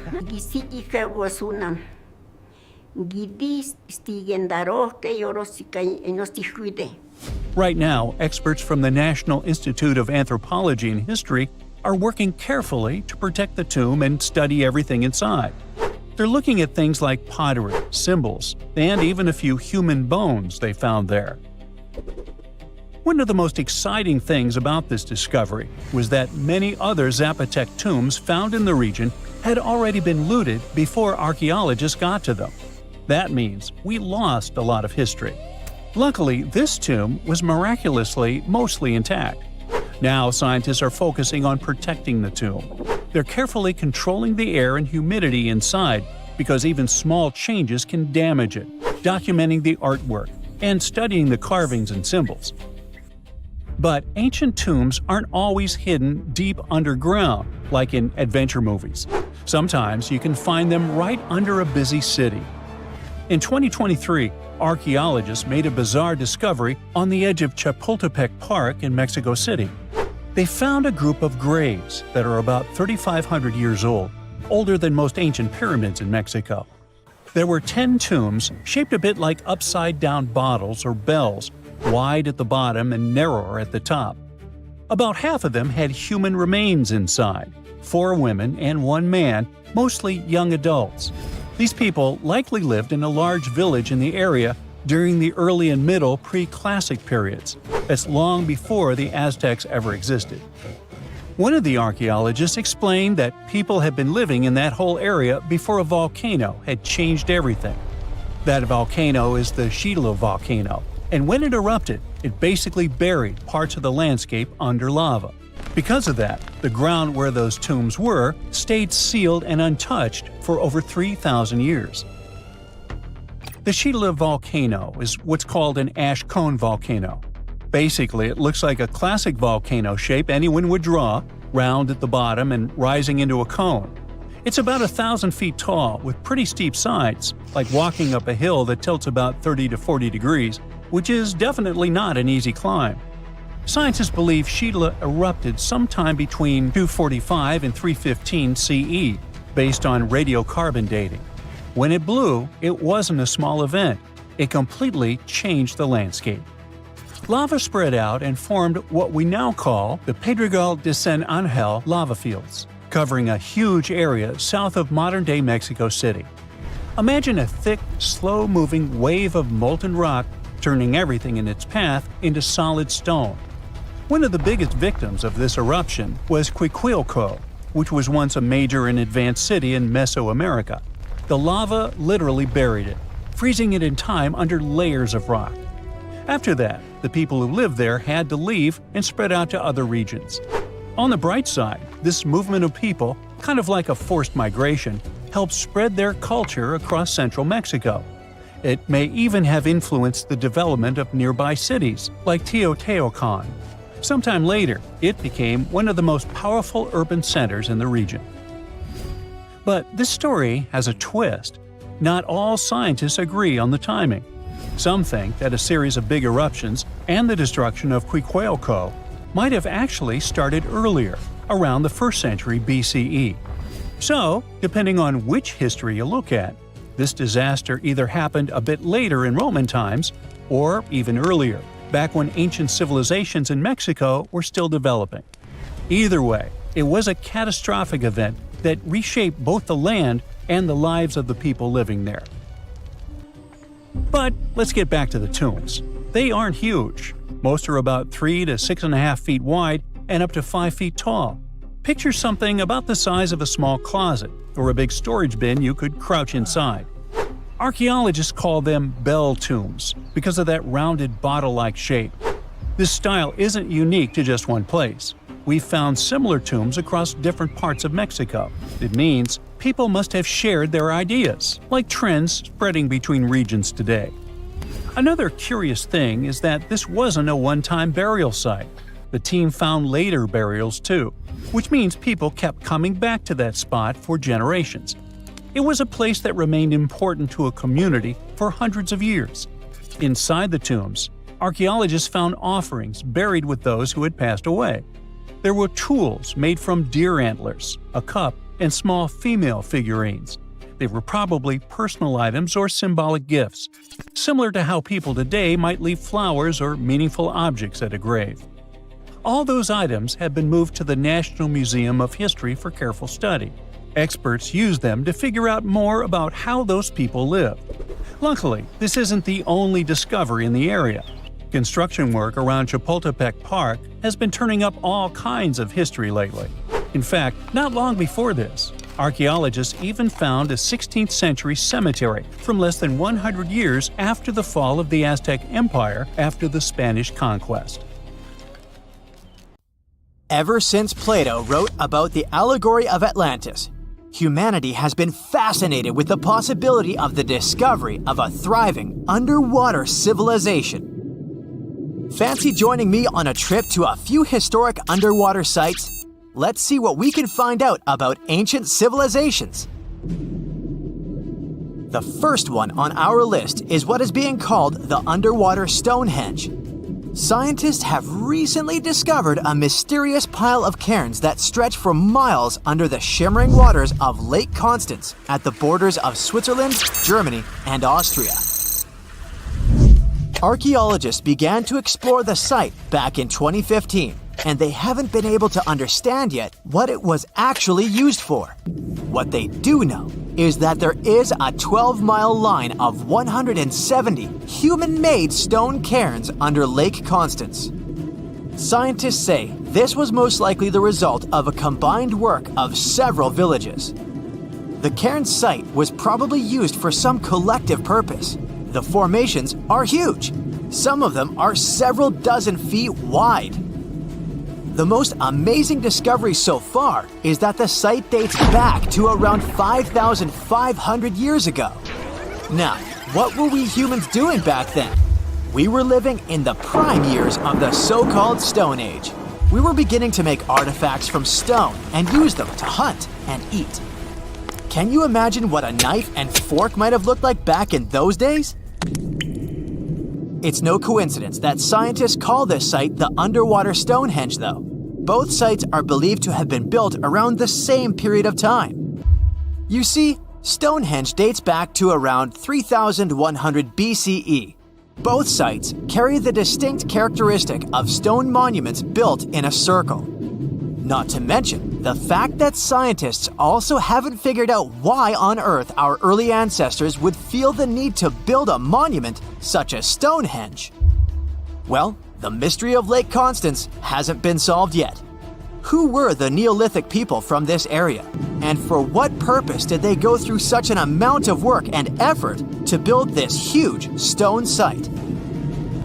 Next, we're taking you on a tour of the Ryukyu Islands just off the coast of Japan.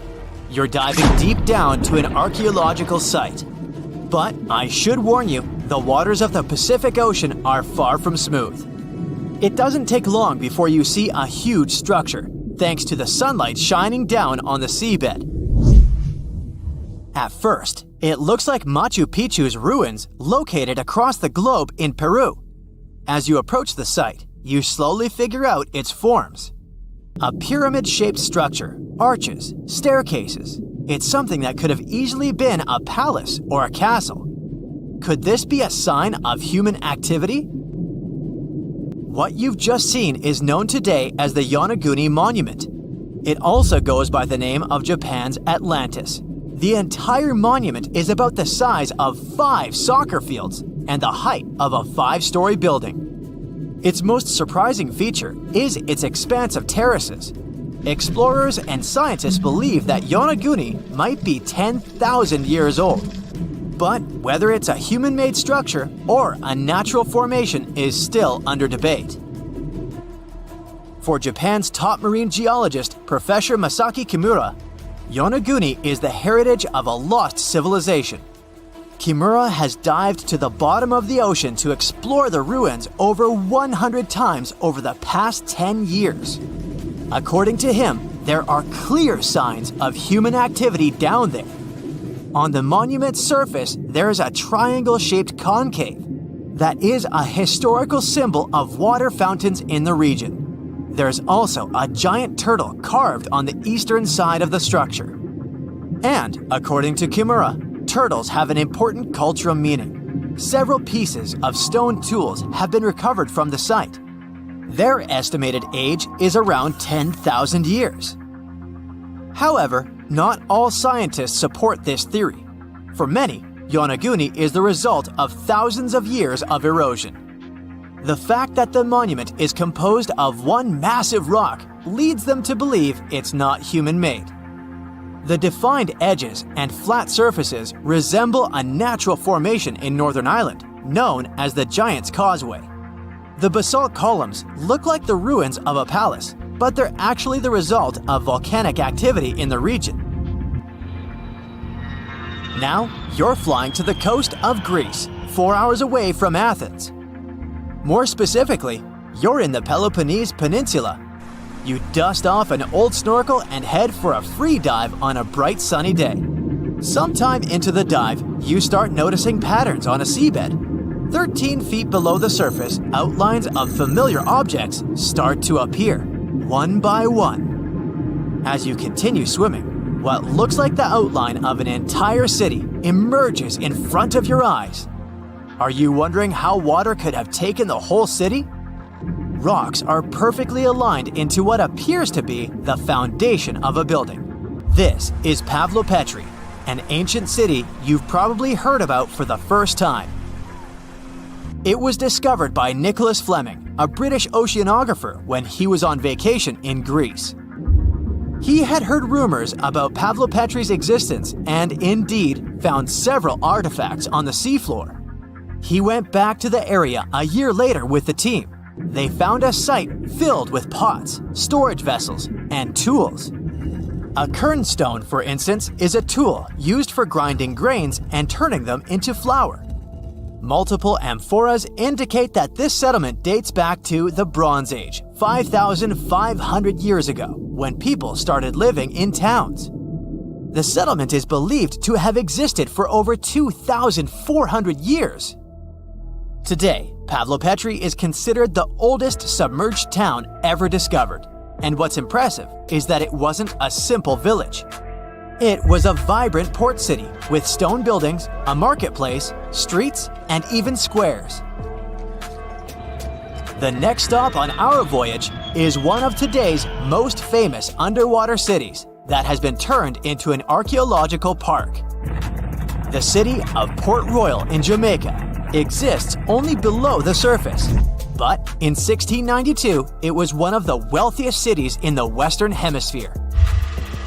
Port Royal was the center of the British Empire at the time and an important trade city that attracted people from all over the region.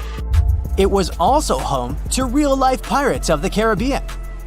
On the morning of June 7, 1692, the people of Port Royal met a different fate than they had probably expected. The city woke up shaking. People were thrown out of their beds by the power of a massive earthquake, ranking 7.5 on a Richter scale. One survivor said he had seen Earth opening up and swallowing the whole town. What he said could be true, as the city was mainly built on sand. The ground swallowed buildings, roads, you name it. Geysers erupted, and finally, waves as big as 10-story buildings hit the city. About 33 acres of the city disappeared under the water. Amazingly, most of its 17th century remains are still in good condition under 40 feet of water. Archaeologists have found taverns, storage rooms, kitchens, and recreational buildings used for diverse purposes. You can also see a grand lion statue, a submerged bridge, and many picturesque arches. Of course, I saved the best for last: India. Just off its coast lies another sunken marvel. A site known as the Lost City of Cambay is located in the Gulf with a similar name. It remained undiscovered until 2001, when the National Institute of Ocean Technology made a routine water assessment. With the help of sonar technology, which sends a wave sound to the bottom of the sea, they found something far beneath the surface. Images showed well-defined geometric shapes spread along a 5-mile stretch. The remains date to more than 9,500 years ago, meaning this civilization was lost at around the end of the Ice Age. Debris recovered from the site included construction material, pottery, beads, sculptures, and even bones. Scientists argue whether these artifacts are indeed from the site, but if they truly are, then the lost city of Cambay might be the oldest civilization in the world. The lost city of Atlantis may have actually been found. No, really. Two researchers were working in the waters off the coast of Cuba when they discovered the ruins of what looked like an ancient submerged city. That happened about 20 years ago, and yet no one really talks about it today. It's like the authorities just took the research, locked it away in some top-secret room, and decided no one else should know about it. But why? Well, I'm going to tell you. Back in 2001, Paulina Zalitsky, a marine engineer, and her husband, Paul Weinswig, were hired to explore the waters off Cuba's western coast. They had two main objectives: to search for old shipwrecks, possibly hiding treasures like gold and jewels, and to locate valuable oil and natural gas deposits deep underwater. They were using a sonar. Basically, this equipment is like a sound-based radar. It sends out sound waves underwater, and when those waves hit something, like a sunken ship, they bounce back. The system can figure out where and how far the object is just by listening to the echo. So, the couple was scanning the seafloor with this equipment more than 2,000 feet below the surface. And then, out of nowhere, they found something way more interesting than gold or oil. They found stones. Not just any stones. I'm talking huge, perfectly arranged stones.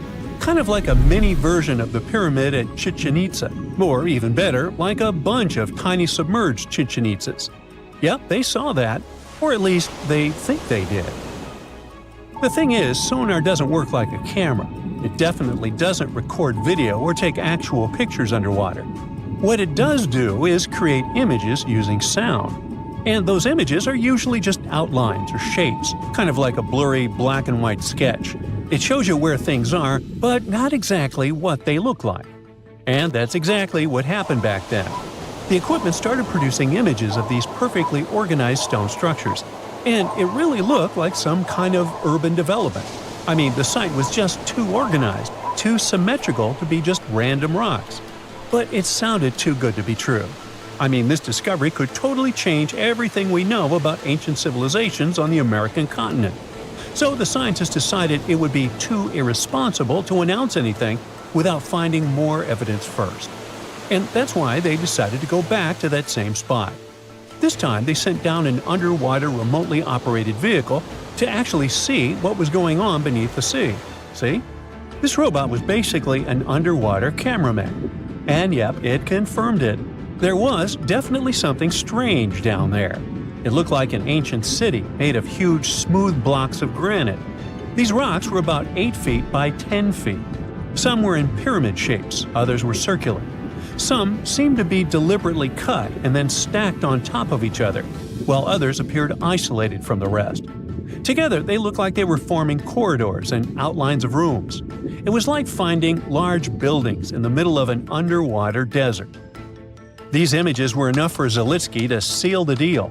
Back then, she confirmed that this amazing structure, her words, could have been a large urban center. Again, her words. Then the couple started to speculate. They said that these structures were probably built more than 6,000 years ago, which would make them older than the Great Pyramids of Egypt. It's even older than the famous Maya, the civilization that used to live in the Americas and is known for their ancient and advanced temples. The research also suggested that these structures might belong to a civilization that lived on the American continent thousands of years ago, and that we didn't even know about. This supposed civilization once thrived on a 100-mile land bridge connecting Cuba to Mexico's Yucatan Peninsula. But then, something catastrophic happened. According to their theory, the Earth's faults shifted beneath the surface, leading to a massive earthquake. Then, in the blink of an eye, the entire bridge was destroyed. The land was swallowed up by the sea and ended up at the bottom of the ocean, and this civilization disappeared. Of course, all the connections to the famous Atlantis myth got the media totally hooked on the story. News websites ran headlines like "Lost City of the Caribbean Found" and "Atlantis Found in Cuba." So, could that really be Atlantis? I mean, did they finally find the remains of this supposedly super advanced and lost civilization? Well, it's hard to say. From the start, part of the scientific community wasn't buying into the story too much. First, there's the issue of the date. Saying that this civilization existed at this spot at least 6,000 years ago just wasn't very credible. Then some European archaeologists argued that the stones they found using sonar might just be natural limestone, not perfectly sculpted granite. And third, it was too deep. Even with the whole theory of earth faults opening up and swallowing everything, it's still hard to explain how an entire city ended up so deep in the ocean. For comparison, there is Heraklion, a real ancient Egyptian port city that got submerged. Today, it is only about 19 feet underwater. But this so-called Atlantis city is at depths between 2,000 and 2,460 feet. See how that's totally different, right? People think it would have taken around 50,000 years for such stone structures to sink to the depth where they are said to be found. And according to experts, none of the known civilizations from that long ago had the ability to build such structures.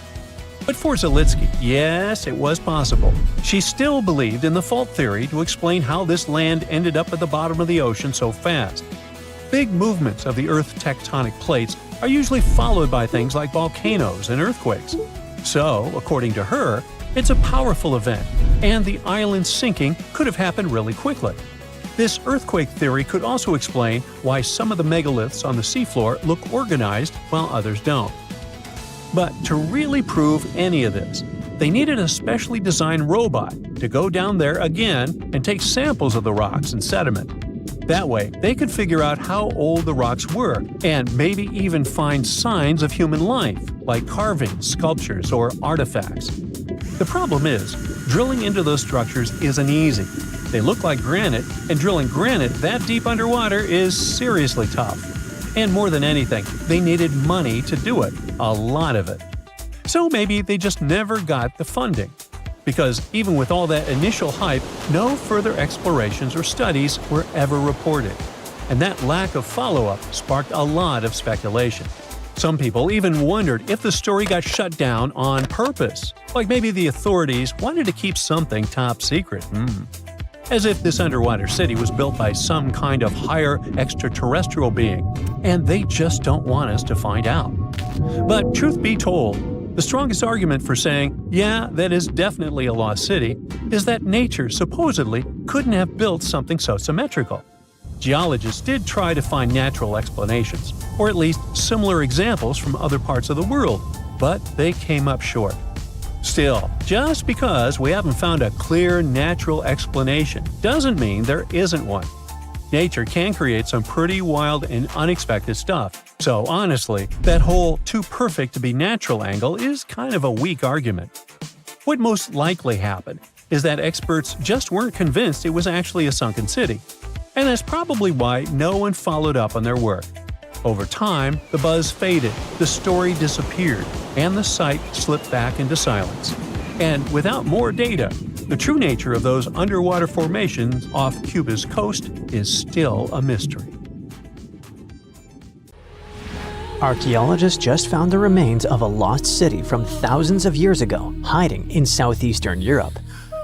They were sure that it was nothing more than an old defense outpost, but new digs are changing that big time. They now believe the site might actually be the lost capital of an ancient kingdom of Lynkestis that has to do with Alexander the Great, the man who changed history. The ruins are near a small village called Cernobuki in North Macedonia. You can find mentions of them from 1966, but nobody really dug into them until about 15 years ago. At first, they found just a few ruins and thought it was a guard post used to spot Romans coming from the west. But now, a team of scientists went back with high-tech equipment and found proof this place wasn't just a tiny outpost.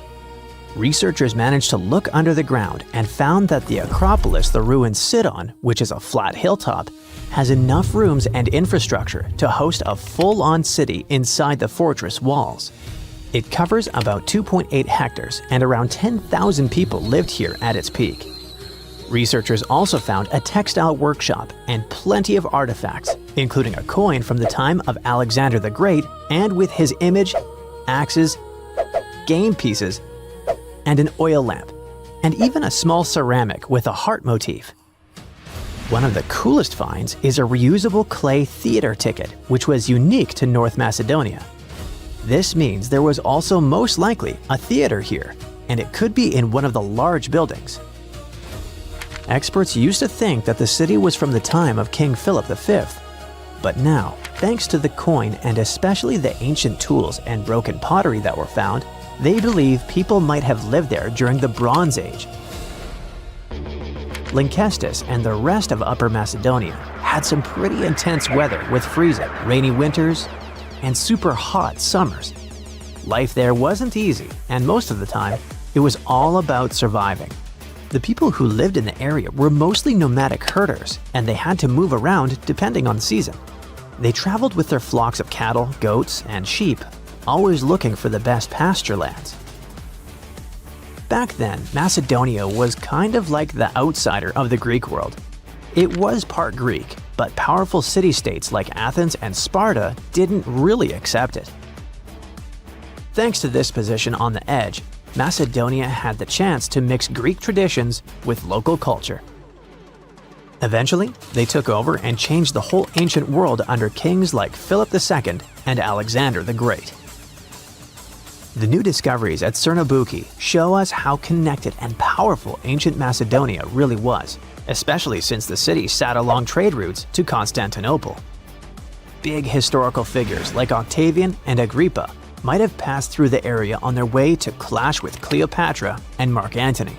The place could also be the lost capital of the ancient kingdom of Lynkestis or Lyncus. Some experts think that a major city in Upper Macedonia could be where Queen Eurydice was born.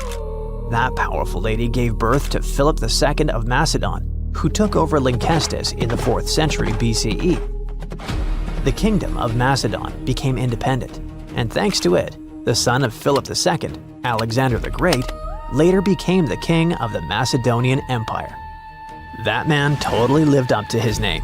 In just 13 years, he created one of the biggest empires in history, stretching from Greece all the way to Egypt and India.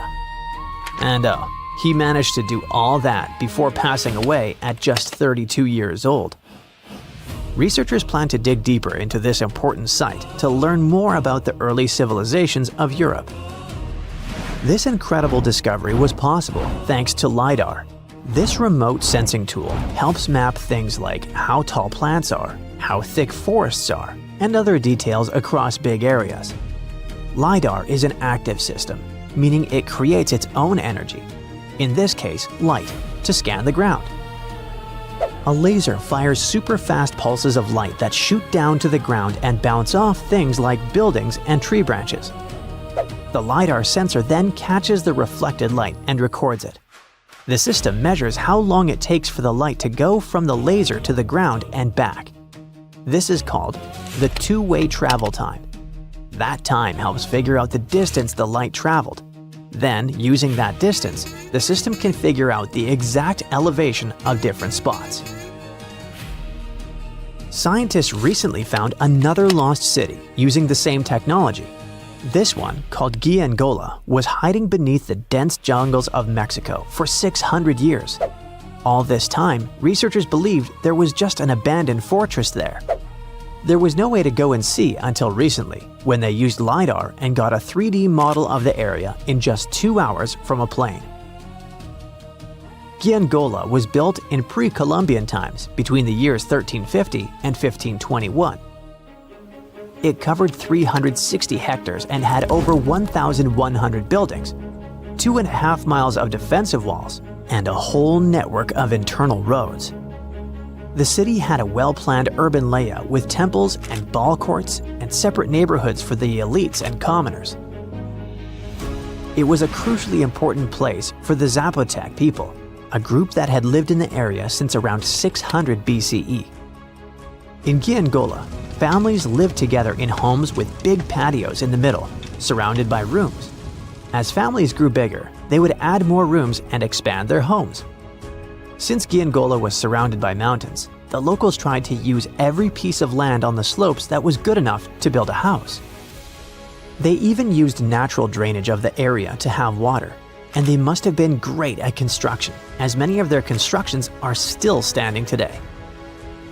But at some point in the beginning of the 16th century, they didn't have enough fresh water and good farmland to grow food, and moved away to nearby Tehuantepec. Archaeologists plan to learn more about how the Zapotecs were organized, how they ruled their cities, and how they interacted with the Spanish when they arrived. They plan to study all 1,170 buildings found in the LiDAR scan, and it'll take a few years. Another recent find, made with the same groundbreaking tech, is a massive city that lay hidden beneath the thick green canopy of the Amazon rainforest. A whole network of houses, plazas, roads, and canals was hiding in the shadow of a mighty volcano. Many scientists thought that ancient Amazonian people lived in tiny huts and cleared patches of land to survive. But this city, built 2,500 years ago and inhabited for nearly 1,000 years, debunked that theory and changed everything. Now, researchers think tens of thousands or even hundreds of thousands of people lived in complex urban societies. They scanned the area and found that 6,000 rectangular platforms, each about 66 by 33 feet and 6 to 9 feet high. These structures were arranged in clusters around central plazas that had straight roads with perfect right angles and paths connecting them. One of the roads was an impressive 16 miles long. Building straight roads like this is way harder than just going with the landscape. Some of these roads may have had great spiritual or ceremonial significance. The civilization was thriving thanks to rich soil from a nearby volcano. But the same volcano may have also led to its downfall. Researchers also found signs of threats to the cities, such as ditches that blocked entrances to the settlements. Maybe some people living nearby were trying to get in. The next step for the scientists will be to study the adjoining 116 square miles to know more about this large, complex society that could be bigger than the well-known Mayan cities in Mexico and Central America. Archaeologists were looking for the long-lost tomb of Cleopatra when they found something that seemed too good to be real. Roughly 43 feet underground beneath a ruined Egyptian temple, there was a perfectly straight tunnel, carved through solid sandstone. The tunnel is over 4,200 feet long, and so precise that experts called it a geometric miracle.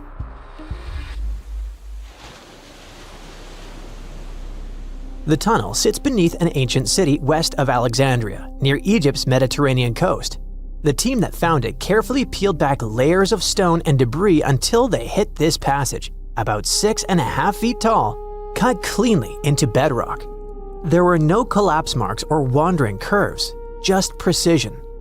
If you've ever tried to drill a straight hole into a wall at home and failed within seconds, imagine doing this underground for nearly a mile. Ancient builders had no GPS, no lasers, no modern surveying tools. Yet, this tunnel stays remarkably level over its entire length. That means they understood gradients, angles, and distance in a way that goes far beyond stack stones and hope. Engineers today rely on machines to maintain that kind of accuracy underground. These people relied on knowledge, repetition, and patience. Parts of the tunnel now sit underwater or collapsed, probably after several earthquakes that struck the region centuries ago. Some experts think the tunnel may have once connected the temple to water sources or ritual areas closer to the sea. Archaeologists noticed that the Egyptian tunnel is an exact replica of the Eupalinos tunnel in Greece. It's believed to be one of the most important engineering achievements of antiquity, which only makes the Egyptian tunnel more special. Underground passages in ancient Greece linked temples to sacred springs. Back in ancient times, people moved through space in specific ways, underground and above, to reenact myths and journeys of gods. A tunnel like this could represent a path to the underworld, rebirth, or divine transition. Nobody would invest this much effort in construction just for decoration. Plus, in earlier digs at the site, archaeologists pulled up all kinds of artifacts, including coins with the names and faces of Cleopatra VII and Alexander the Great.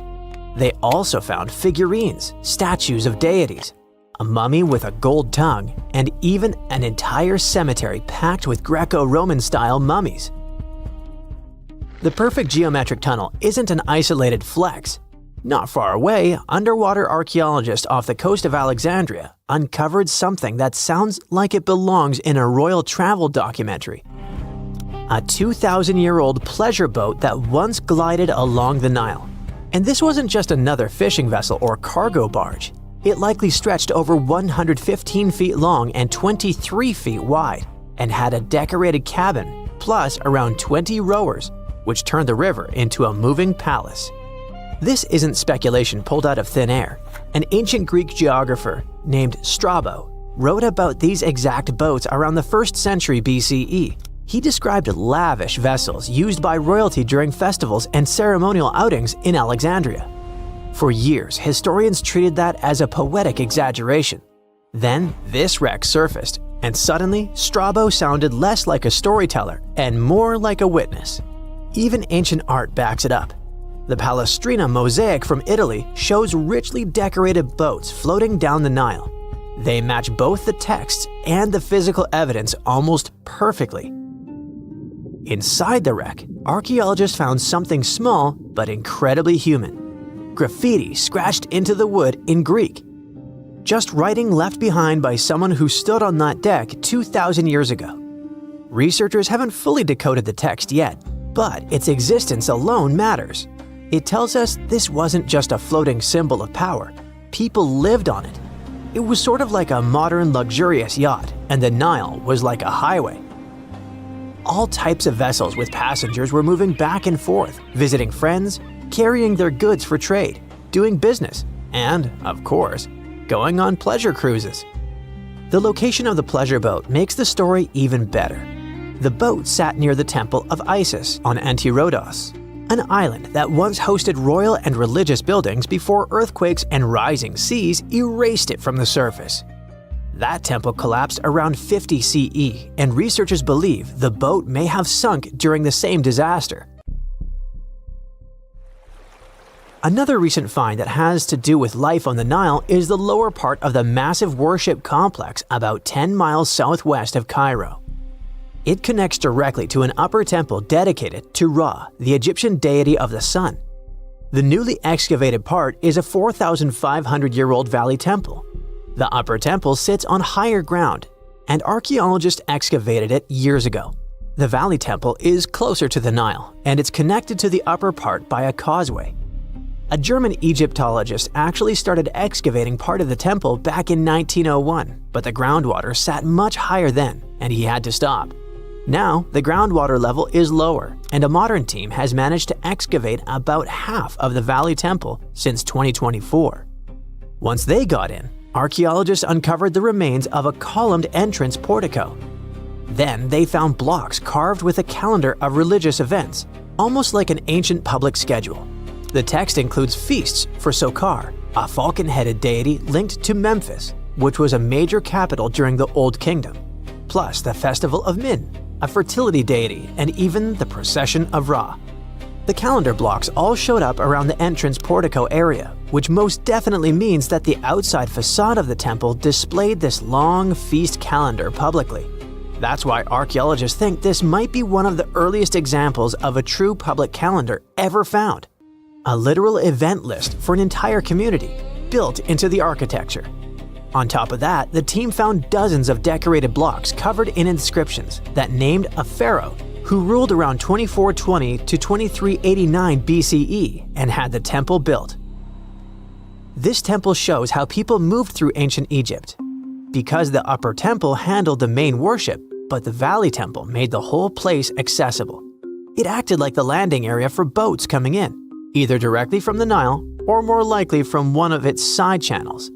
So instead of hiking across desert terrain, visitors could arrive by water, step onto the temple's landing stage, enter through the valley temple, then head up the causeway ramp toward the upper temple on the hill. After about a century of use, researchers found that the valley temple had been repurposed into a residential area. And the best part is, what they found from that era: 2 wooden pieces used for playing Senet, an ancient board game. Senet shows up at other Egyptian sites too, including King Tutankhamun's tomb, but nobody fully agrees on the rules today. Some discoveries in Egypt create new mysteries instead of solving the old ones. Earlier in 2025, archaeologists announced the discovery of the first pharaoh's burial found in or near the Valley of Kings since King Tut's tomb in 1922. The newly found tomb of Thutmose II flooded almost immediately after burial. Ancient officials rushed in, removed the mummy and most of the grave goods, and hid them somewhere else. The weirdest part is that an alabaster ointment jar inside the tomb links the burial directly to Hatshepsut, Thutmose II's wife and half-sister. The inscription basically says she made this monument for him, which proves she arranged his burial. But it still doesn't explain why she placed him here and later chose the Valley of the Kings for herself. Now, archaeologists are studying a huge mound of rubble near the tomb, about 75 feet tall, and suspect it was built to hide something important. If a second tomb sits underneath, it could be complete and undisturbed. So, the deeper the archaeologists dig, the more ancient Egypt stops feeling like a gone civilization and starts feeling like a paused one. Looks like it didn't just survive time, it outsmarted it. And we're only just beginning to catch up. Archaeologists recently found something fascinating from a forgotten Maya kingdom, a tomb hidden in a collapsing pyramid. Inside, there was a king buried for 1,700 years, a jade mask that looks almost human, but not quite. And all this thanks to the looters who missed it by just 6 feet. They stumbled upon it in 2022 in the dense jungles near the border of Guatemala, Mexico, and Belize. In Mayan times, this little place used to be called Xochquetam. It's a lost city, half swallowed by jungle. This place meant pretty much nothing compared to other big Mayan cities, like Tikal or Teotihuacan, or so we thought. The team found a tomb of a Mayan ruler. The artifacts, the names of kings, all this revealed that Xochquetam wasn't just some tiny village. It was a pretty important place for that culture. And what they found inside that tomb may rival the treasures of any Maya metropolis. The tomb's ceiling had collapsed long ago, but the offerings were still inside and remained intact even after centuries. They recovered over 16 spondylus shells. These things were used by the ancient elite for power and rituals. That meant that whoever the tomb was related to, it was someone wealthy, of high status, who got themselves a ceremonial burial. Archaeologists also found carved femur bones. They were etched with hieroglyphs and names. Maya literally wrote their history in human remains. Researchers want to dive super deep and get a DNA analysis on the bones. Maybe that will help uncover familial ties, origins, or health problems these people might have faced. And most important of all, the mosaic jade mask. It was pieced together from luminous green tiles into an expression that feels almost human, almost alive. A lot of people were joking that it's just like Jim Carrey's mask in the famous movie. But it wasn't a magical artifact. That was the face of a forgotten Maya king, staring out at us after 1,700 years of silence. His name was etched into the femur bones, Itzam Kokaj Balam. Historians think this might be the ruler who reigned around 350 BCE. Unfortunately, this period is super underdocumented. We barely know anything about those times, but it looks like he was pretty important to the locals. One of the bones even showed a carved figure holding a deity's severed head. The deity's head looks exactly like the jade mask. Perhaps this was supposed to be the king himself, defeating some mythological villain. Other inscriptions mention the king's father and grandfather. That links Xochquetam to the mighty Maya capitals we mentioned, Tikal and Teotihuacan. Tikal was once the beating heart of the Maya world. It was a fascinating megapolis. A city rose from the Guatemalan lowlands with towering step pyramids that scraped the sky. That place was home to tens of thousands of people. It was also a hub of art, astronomy, and culture. The rulers were worshipped almost as living deities. Their deeds were carved into stelae that still stand amid the howler monkeys. Teotihuacan was located even further north. now that was a mystery of another kind. It wasn't really Mayan, but rather Central Mexican. But still, that was a true metropolis, one of the largest cities in the world during its time. It was most famous for its Avenue of the Dead and colossal structures like the Pyramid of the Sun. It was a rich cultural center that had a worldwide influence.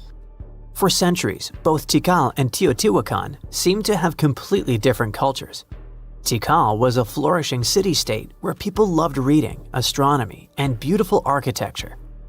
Teotihuacan was a titanic militaristic superpower. Two big centers of Mexico, separated by 600 miles of jungle and mountains. Compared to these imperial capitals, Xochitlam was a whisper. But it looked like this Itzam guy from the tomb wasn't just a ruler of a random village. He seemed to have political ties in ancient Mesoamerica. The craziest part is that we almost lost this piece of history, all because of the looters.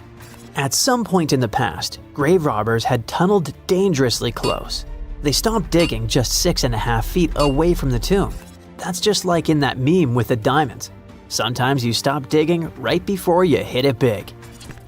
But in our case, thank heavens they didn't get there first. That's how close we came to losing a piece of history.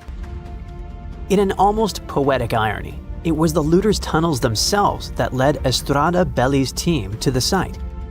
Archaeologists have been looking around and using the so-called LiDAR technology. That's basically laser beams shot from high above, which help them map the spot. It's like taking X-rays of the jungle floor. And that's when they found the little signs of intrusion.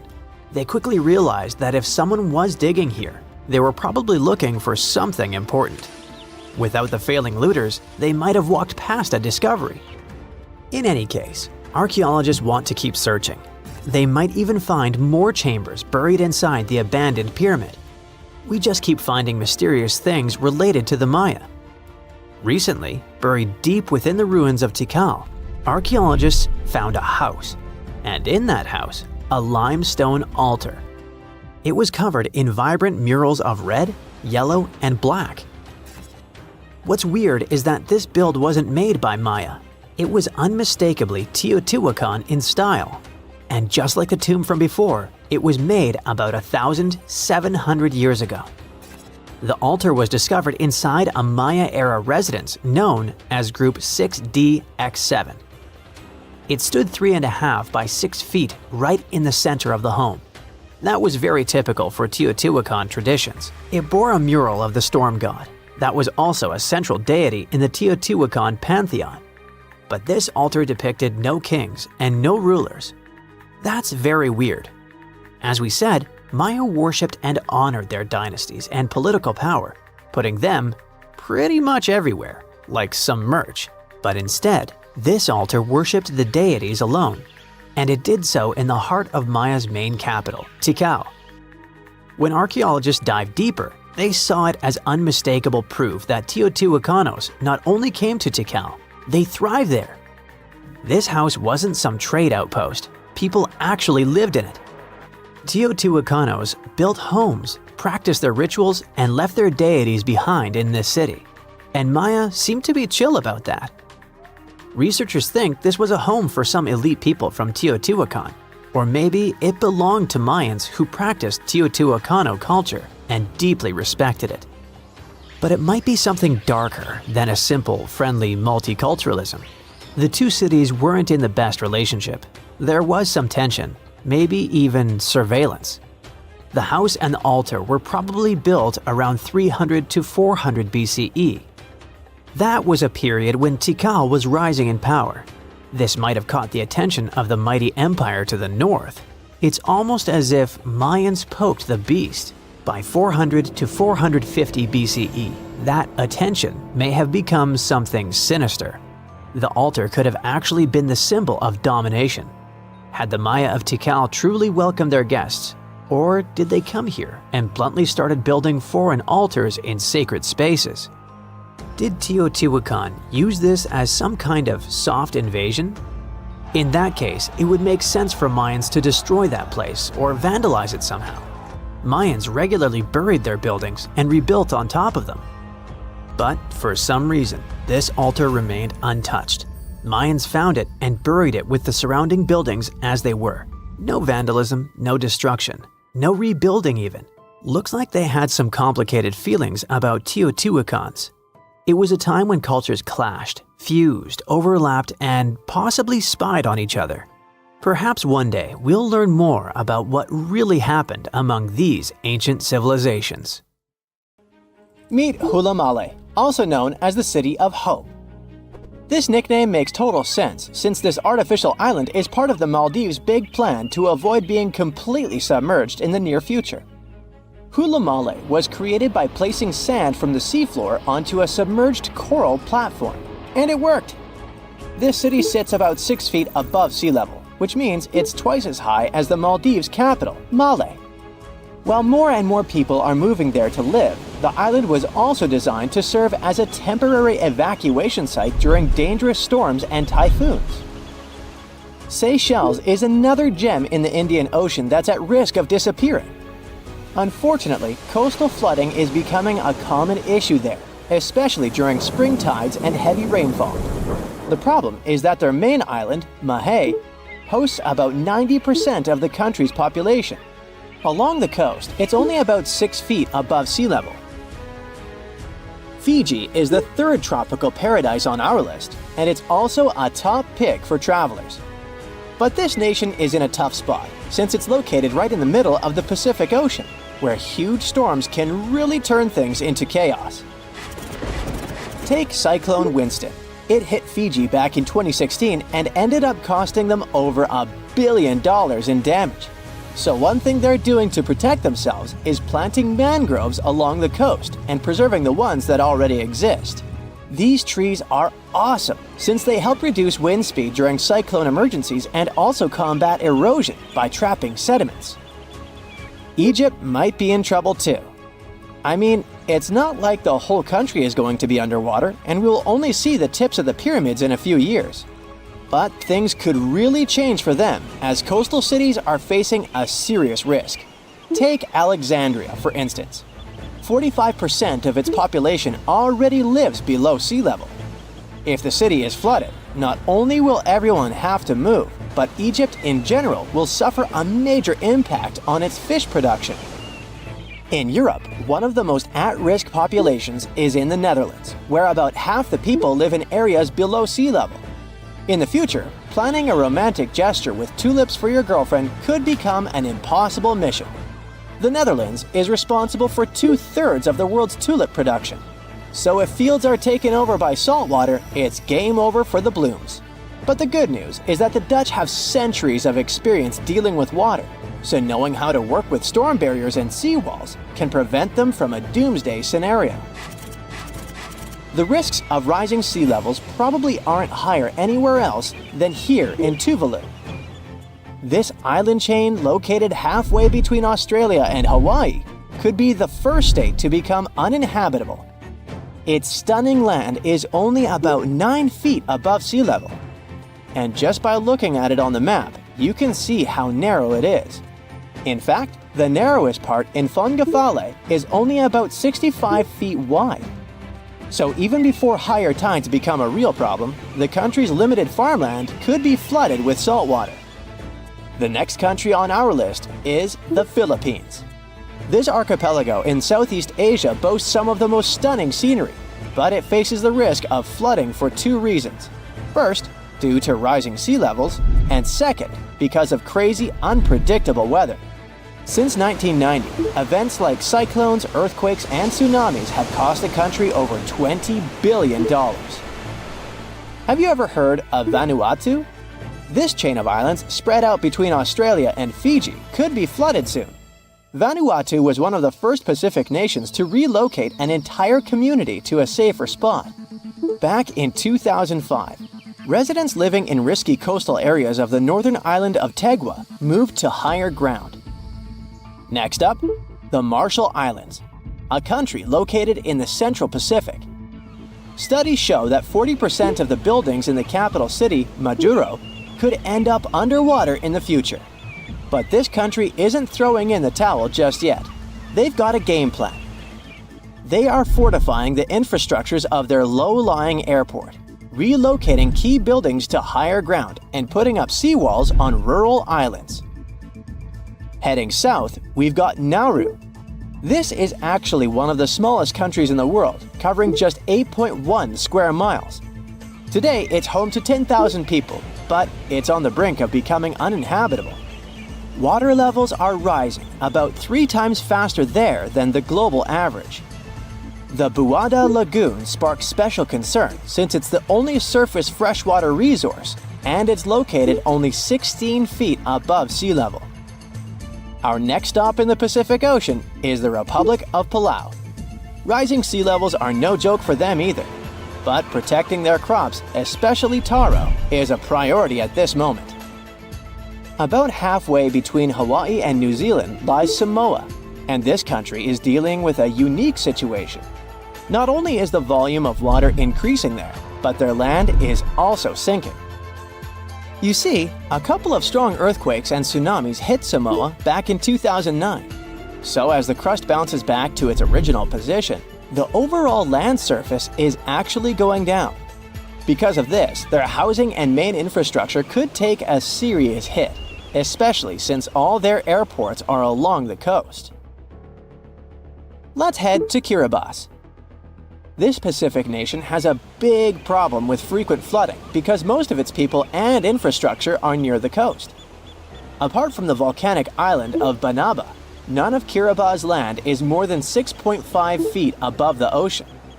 To tackle this situation and keep their population safe, they had this big idea of making a massive floating platform, kind of like the ones oil companies have.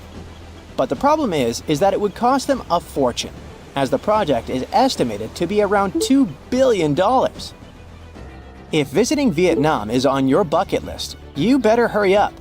The top 10 things to do there mostly involve cruising to jaw-dropping spots like down to Ha Long Bay, also known as the Descending Dragons Bay. But by 2050, the surrounding land over there might be underwater. Another huge problem Vietnam is facing is that the main rice fields are getting salty. And if you're into Vietnamese food, you know how important rice is for them. Right now, they're especially concerned about the Mekong Delta region being vulnerable.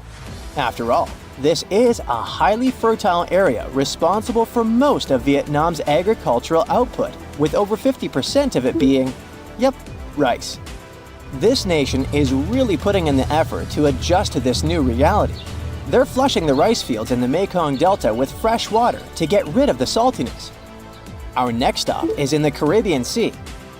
Grenada is an island country, but you may know it as the Island of Spice, since its tropical climate is just perfect for cultivating things like nutmeg, cinnamon, cloves, and ginger. Unfortunately, Grenada and its incredible fertile soil also face an uncertain future of being submerged. Let's talk about the last country on our list, the Solomon Islands. 5 islands in this archipelago have already vanished beneath the waves, and 6 others are submerged by 20%. They include the Nusa Evili Island, which was once a hotspot to go to for a picnic in the early 2000s. Even though the situation is complicated, it's important to note that more than 300 of the islands there are inhabited. One thing about the Solomon Islands is that it seems like they're always in some kind of recovery mode, since the country often gets hit by tropical cyclones and flash floods. Their population is already working hard to save their homes from the rising seas by building stone walls along the coast, planting mangroves, and constructing houses in higher areas. There's something absolutely massive and deeply unsettling hiding right next to Stonehenge. More than a dozen giant pits carved into the ground. They're all spaced with eerie precision and form a perfect circle, more than a mile wide. For years, nobody could explain them. They were too big to be animal traps, too organized to be natural sinkholes, and way too deliberate to be random. And the biggest question was, who had the power, knowledge, and reason to reshape the land on this scale 4,000 years ago? So these pits surround a place called Durrington Walls, a huge Neolithic settlement just a short walk from Stonehenge. Archaeologists now say humans dug them around 2500 BCE, during the late Neolithic period, when people supposedly lived simple farming lives without metal tools, written language, or modern math. Each pit stretches about 30 feet across and plunges roughly 15 feet down, and together they form an almost flawless ring. To prove the pits weren't natural, scientists went full detective mode. They drilled soil cores and tested the dirt itself, including microscopic traces of ancient DNA and something called luminescence dating, which tells you when the soil last saw sunlight. Every test pointed to the same answer. Humans made these pits on purpose. Here's where it gets wild. The pits weren't dug randomly as people moved along. They were laid out as a single unified project. That means Neolithic builders had to visualize a massive circle, measure distances across open land, and coordinate teams over a huge area without any GPS, drones, or even aerial maps. All they had were people, ropes, wooden tools, and shared knowledge. So why would they invest so much effort and do this? Archaeologists think the pits formed part of a ritual landscape, not a practical one.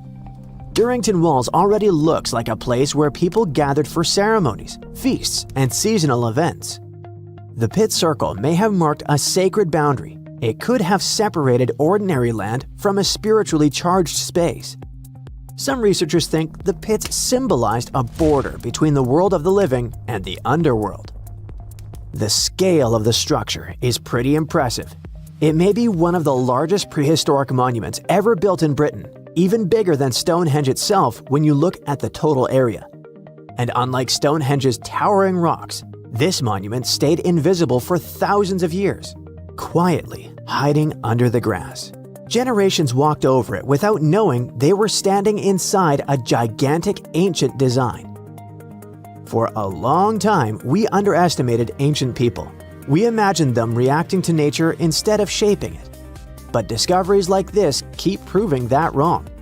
The builders of Durrington Walls didn't just live in the landscape, but engineered it. They thought in terms of geometry, symbolism, and long-term meaning. And this isn't the only case. All over the world, thanks to new technology, scientists keep finding proof that ancient humans worked on massive scales with shocking precision. In the Amazon rainforest, researchers found traces of 2,500-year-old cities hiding beneath the jungle canopy. Scientists spent more than 20 years exploring the area on foot before technology finally cracked the case. The LiDAR technology, which is like X-ray vision that surveys a landscape using lasers to digitally peel away the jungle, scanned a massive area of over 100 square miles. It helped to spot more than 6,000 rectangular earthen platforms, which are likely used as homes or public buildings. They also found agricultural terraces, drainage systems, and carefully shaped farmland. This wasn't a random settlement. It was well planned. At least 15 distinct settlements appeared, all connected by wide, straight roads that cut cleanly through the landscape. These roads didn't follow rivers or slopes as you'd expect. They crossed each other at perfect right angles, forming a grid. The researchers believe people from the Quillamope and Upanu cultures lived there between about 500 BCE and 300 to 600 CE. They farmed corn and sweet potatoes, reshaped the land, and built a system that lasted for centuries. Discoveries like this prove something huge. Far more people lived in the Amazon than scientists ever thought. Tens of thousands, maybe even hundreds of thousands. And they didn't just survive there, they engineered the landscape. Just like at Durrington Walls, the real story hid in plain sight until technology caught up. Then there's Peru, with one of archaeology's biggest headaches, the Nazca lines. These gigantic designs of animals, plants, and geometric shapes stretch across the earth like an ancient message, so huge that only birds or satellites can see them properly. For decades, people have tried to figure out why the Nazca people made them, how they did it, and what those massive patterns mean. And until recently, the mystery stayed stubbornly unsolved. Walking the desert or flying over it, Archaeologists would spot lines and figures and wonder if anything was missing, but the ones already known were just the tip of the iceberg. Traditional fieldwork, with people on the ground slowly mapping things out by hand, took forever, and even then, dozens of smaller designs were just too faint for the unassisted eye.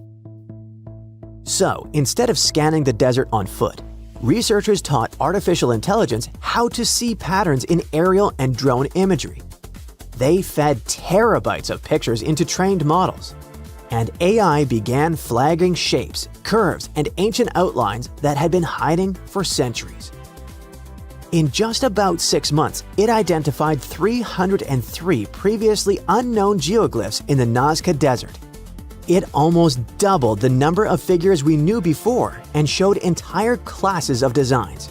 Some of these new shapes are tiny, just a few feet across, but they sit next to giant ones like the hummingbird or monkey. Thanks to all the new finds, scientists can finally start testing theories they had about the purpose of the lines. It looks like the lines weren't just decorations. Many may have been walkways or routes used for ceremonial movement. In case you're worried, AI isn't replacing archaeologists. They still check every promising lead on the ground and interpret everything the machines find. Back in Britain, the pit circle also connects to an even older structure, an early Neolithic site called Robin Hood's Ball.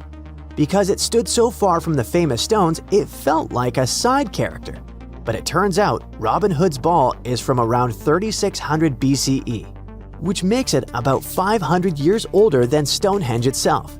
It's what archaeologists call a causewayed enclosure, which sounds fancy but really means a big circular earthwork made of ditches and banks. Instead of one clean trench, the ditches are broken into short segments with little gaps in between. And instead of keeping people out, it probably brought them together. Archaeologists think these enclosures worked as gathering places, spots for meetings, feasts, rituals, and social bonding among the first farming communities. Then came the twist no one expected. While preparing land at Lark Hill, a hillside northeast of Stonehenge, for new military housing, archaeologists found signs of another causewayed enclosure. This discovery flipped the map upside down. The landscape wasn't growing outward from Stonehenge, it was already alive long before the stones ever went up. As researchers dug deeper, they found hundreds of flint tools, beautifully made leaf-shaped arrowheads, chunks of human skull, and pieces of antler, likely used as digging tools. Then came the pottery. Different styles showed up in different places, some from the enclosure ditches, others from nearby pits. That matters because pottery styles often act like cultural fingerprints. The mix suggests something big. Different groups of people were visiting the same place and brought their own traditions, tools, and objects with them. All of this changes how we see Stonehenge. The stones didn't appear out of nowhere. They rose in a landscape already loaded with meaning, memory, and movement.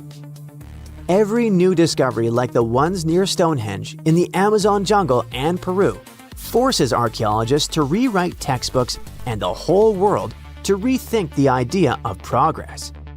It turns out that ancient people made up for the absence of steel and electricity with observation, creativity, and shared meaning.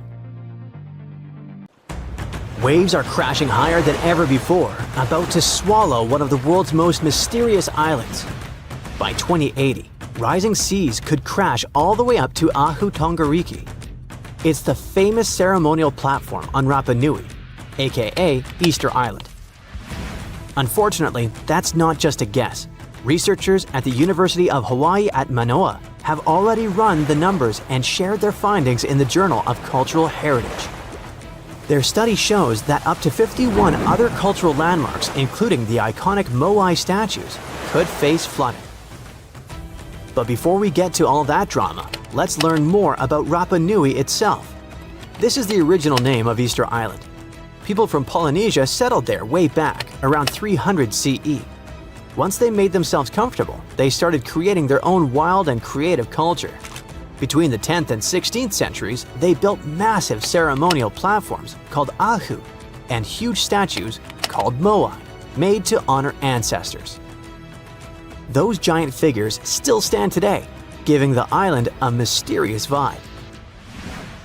Rapa Nui National Park protects all this. It's a Chilean wildlife area, the heart of Rapa Nui culture. The architecture and sculptures here are totally unique, even compared to other Polynesian islands. Easter Island is super remote, literally the farthest inhabited island in the world, sitting 2,300 miles from mainland Chile. The island covers 64 square miles, and the World Heritage Site takes up about 27 square miles, including 4 tiny nearby islets. Rapa Nui National Park is full of archaeological treasures. Experts estimate there are about 900 moai, more than 300 ahu, and thousands of other structures for farming, funerals, houses, and daily life. The moai are incredible. Some stand 6.5 feet tall. Others reach almost 66 feet. Most were carved from yellow-brown lava using simple basalt tools called toki. Some moai were still being carved. Some were being moved to their final ahu, and some were torn down and re-erected. The quarries, like Rano Raraku, show us today how the carvings were made. The ahu come in all shapes and sizes. The biggest is Ahu Tongariki, with 15 moai lined up on top of it. Most ahu have a raised platform of carefully worked stones, a ramp, often paved with smooth beach pebbles, and a flat area in front. Rock art is everywhere. You can find pictographs and petroglyphs in all kinds of styles. Caves hide even more carvings. Even villages, farms, and other structures are super interesting. By the 16th century, according to studies, the Rapa Nui society faced a big crisis. Natural resources ran low. The culture started to change. Many of the megalithic monuments were ruined. The ancestor cult was replaced by the man-bird cult. It was centered in Orongo by the Ranokau volcano. There are 54 semi-underground stone houses there, all shaped like ellipses and decorated with carvings about birds and fertility. This cult lasted until the mid-19th century. It's probably no wonder that colonization brought huge changes. Livestock, forced relocation, and diseases cut the native population to barely over 100 people. Today, the island is home to descendants of the original Rapa Nui people as well as immigrants. They try to keep the culture and still live in the modern world. Sadly, all that heritage might be lost soon, for good. And if nothing is done, rising seas could put Rapa Nui's UNESCO World Heritage status at risk. Scientists say that knowing these risks are just the first step. If we actually realize what's happening, we can figure out how to protect ancient monuments. The team wanted to see just how bad rising seas could get for Rapa Nui.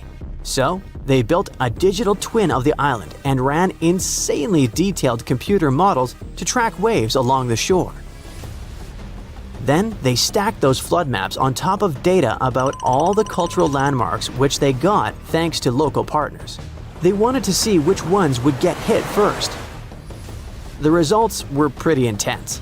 Sea level rise is threatening coastlines everywhere, but the question now is when and how bad. The researchers' timeline shows that waves could crash all the way to Ahu Tongariki by 2080. That's the famous platform with the Moai statues, the heart of the island's culture. The data is clear and the clock is ticking. The island's people need to start planning now before the sea starts taking what's theirs. And Easter Island isn't the only potential disaster site suffering from the elements. The old city of Chanchan in Peru is feeling the heat from extreme weather. It used to be the capital of the Chimu Empire and is basically the biggest pre-Columbian city made out of earth in the Americas. The place was super advanced for its time. They had smart city planning, organized society, irrigation systems, and some amazing art. The Incas took over in the 1400s, but the ruins still show how sophisticated the Chimu were. It's now a UNESCO World Heritage Site, and it's really important. And now, El Niño. The warm phase of a natural climate cycle called El Niño Southern Oscillation brings both heavy rains and long droughts to this place. These ups and downs have happened forever, but now they occur more often. Besides, rising groundwater is making the buildings unstable. To fight this, people are controlling the water table, fixing walls, documenting the architecture, training locals, raising awareness, and making disaster plans. Storms and shrinking sea areas are also causing problems for the 19th century whaler settlement on Herschel Island in Canada. It's so bad that buildings had to be moved inland to stay dry and avoid flooding. If erosion keeps going, locals might have to move them even more, and some structures are likely to be abandoned. Permafrost is also breaking down graves, which makes buried caskets topple and break. If we move to the mosque city of Bagharat in Bangladesh, we'll find that water and salty soil are wrecking stone buildings. Salt gets into the rocks and then expands when it gets wet. This causes the stones to crack and crumble faster. And this place is a UNESCO World Heritage Site too. It contains 360 mosques, public buildings, water tanks, mausoleums, bridges, roads, and other public buildings. People once constructed them from baked brick. Another place potentially in danger from rising seas and stronger waves is coastal Great Britain. There, weather conditions are threatening lots of historic castles. Hurst Castle in Hampshire, Tintagel in Cornwall, Peel Castle in Cumbria, Bayard's Cove Fort in Devon, Garrison Walls in the Isle of Scilly, and Kelshot Castle in Southampton all face danger. English Heritage says they need to fix walls and build stronger defenses to stop storm damage. Heavy rains and extreme weather are also hitting Edinburgh in Scotland. Flooding and landslides are a serious growing risk. Since 1970, annual rainfall has gone up 13%. The sandstone repeatedly gets wet and dries, which wears down Edinburgh Castle and erodes the volcanic rock it stands on. Is it going to topple one day? If nothing is done soon, time will show, I guess. Another super famous and touristy place that might get flooded soon is Venice in Italy. Its lagoon faces a serious threat from rising sea levels. Flooding is becoming more and more common. This puts the city's buildings and streets at risk. So, as you see, the problem of Rapa Nui aren't unique. Other coastal places like Hawaii face the same threat from rising seas. Ancient temples, sacred burial grounds, and other irreplaceable cultural sites are at risk, just like the Moai and ceremonial platforms of Easter Island.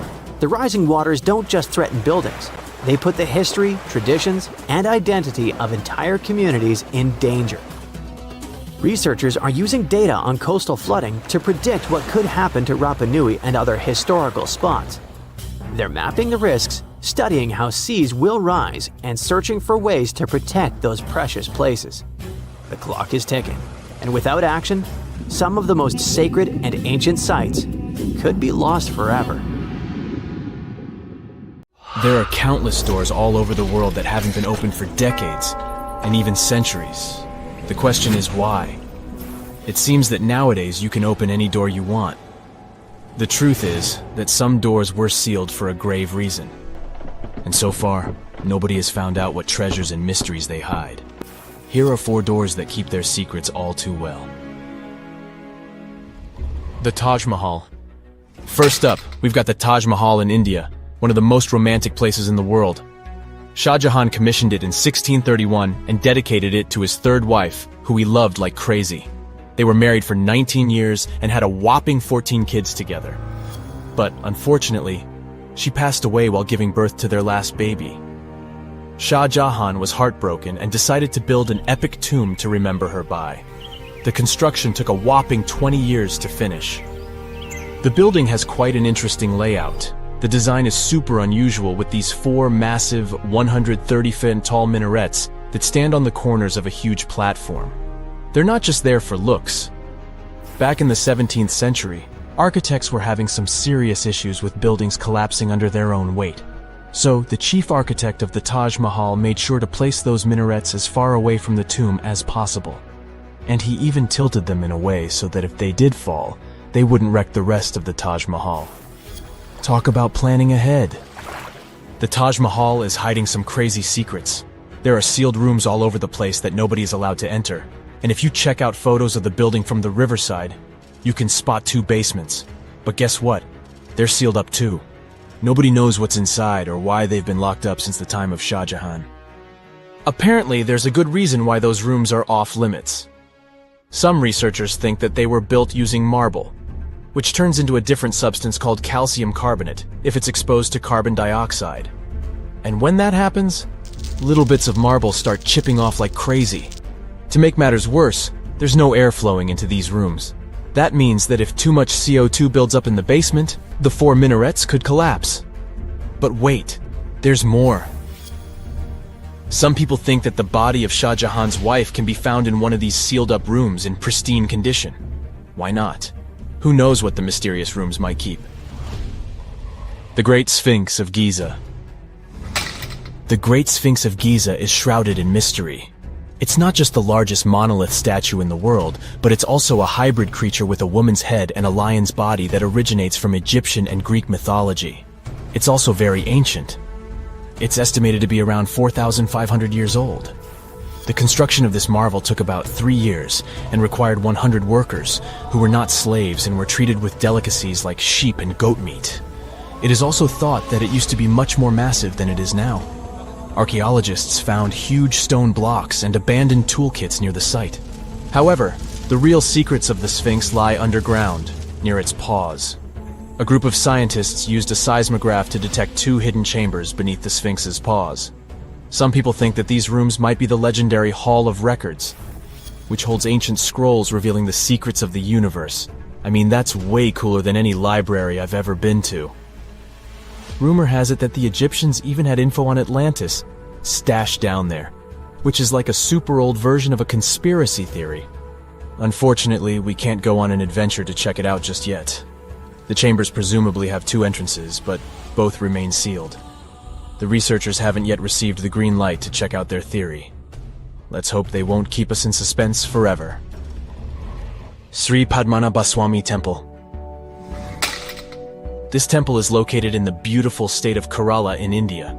This temple is famous for more than just its breathtaking beauty. Underneath the temple there are 6 vaults, creatively named A, B, C, D, E, and F. The enormous iron doors to these chambers add to the mystery of what's behind them. A few years back, the authorities decided to open these vaults to the world, but it wasn't an easy task. You can't just open the doors and enter the vaults. It required a lot of work. It took them a while, but finally, in 2011, they opened 5 of the 6 chambers. And guess what they found? Tons of treasure. Bags of gold, precious gemstones, and priceless diamond jewelry. The estimated worth of everything found in the vaults is a whopping $1 trillion. It's like the temple was the real-life inspiration for Aladdin's Cave of Wonders. But wait, I said 5 of the 6. What happened to the last one? Vault B has remained closed, but not for lack of trying. They simply didn't manage to open it. There is even a belief that it's fatally cursed. Legend says that only a saint or sage can break the curse by chanting a specific mantra. But no one has been able to do this yet, presumably because we don't have saints or sages at our disposal. There is also rumor that in the 30s some temple invaders tried to enter Vault B to do some good old looting. But they never reached their target.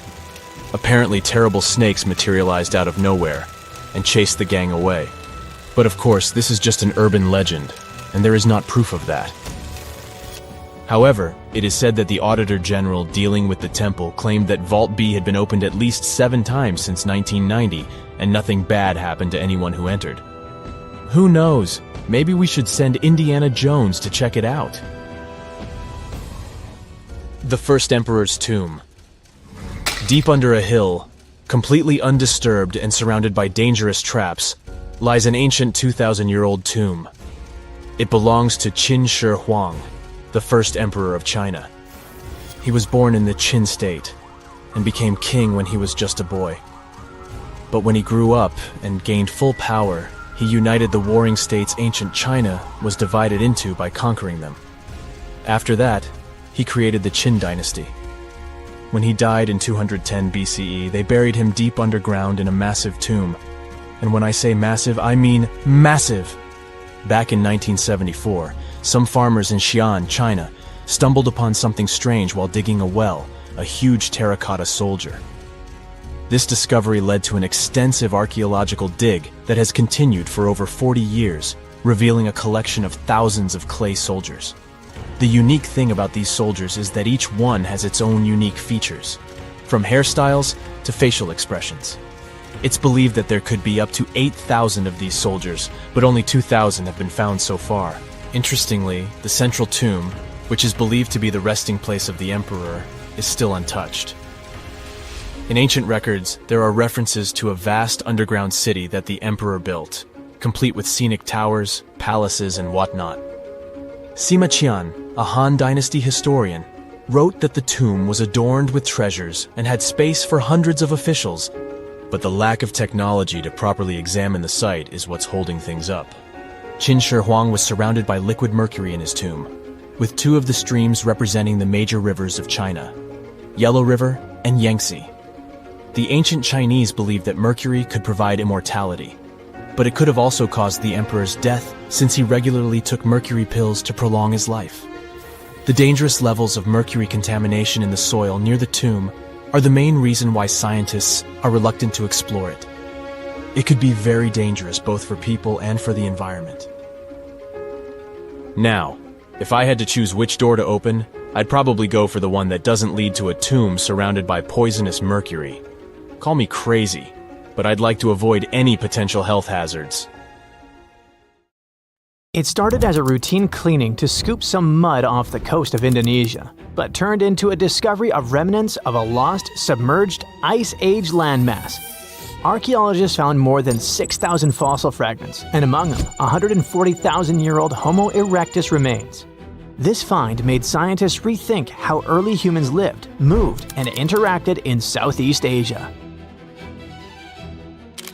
For years, they thought that Homo erectus on Java Island lived in isolation, separated from the rest of the world. But these dredged fossils blew that story apart. It turns out Java wasn't an island at all back then, but part of a landmass called Sundaland.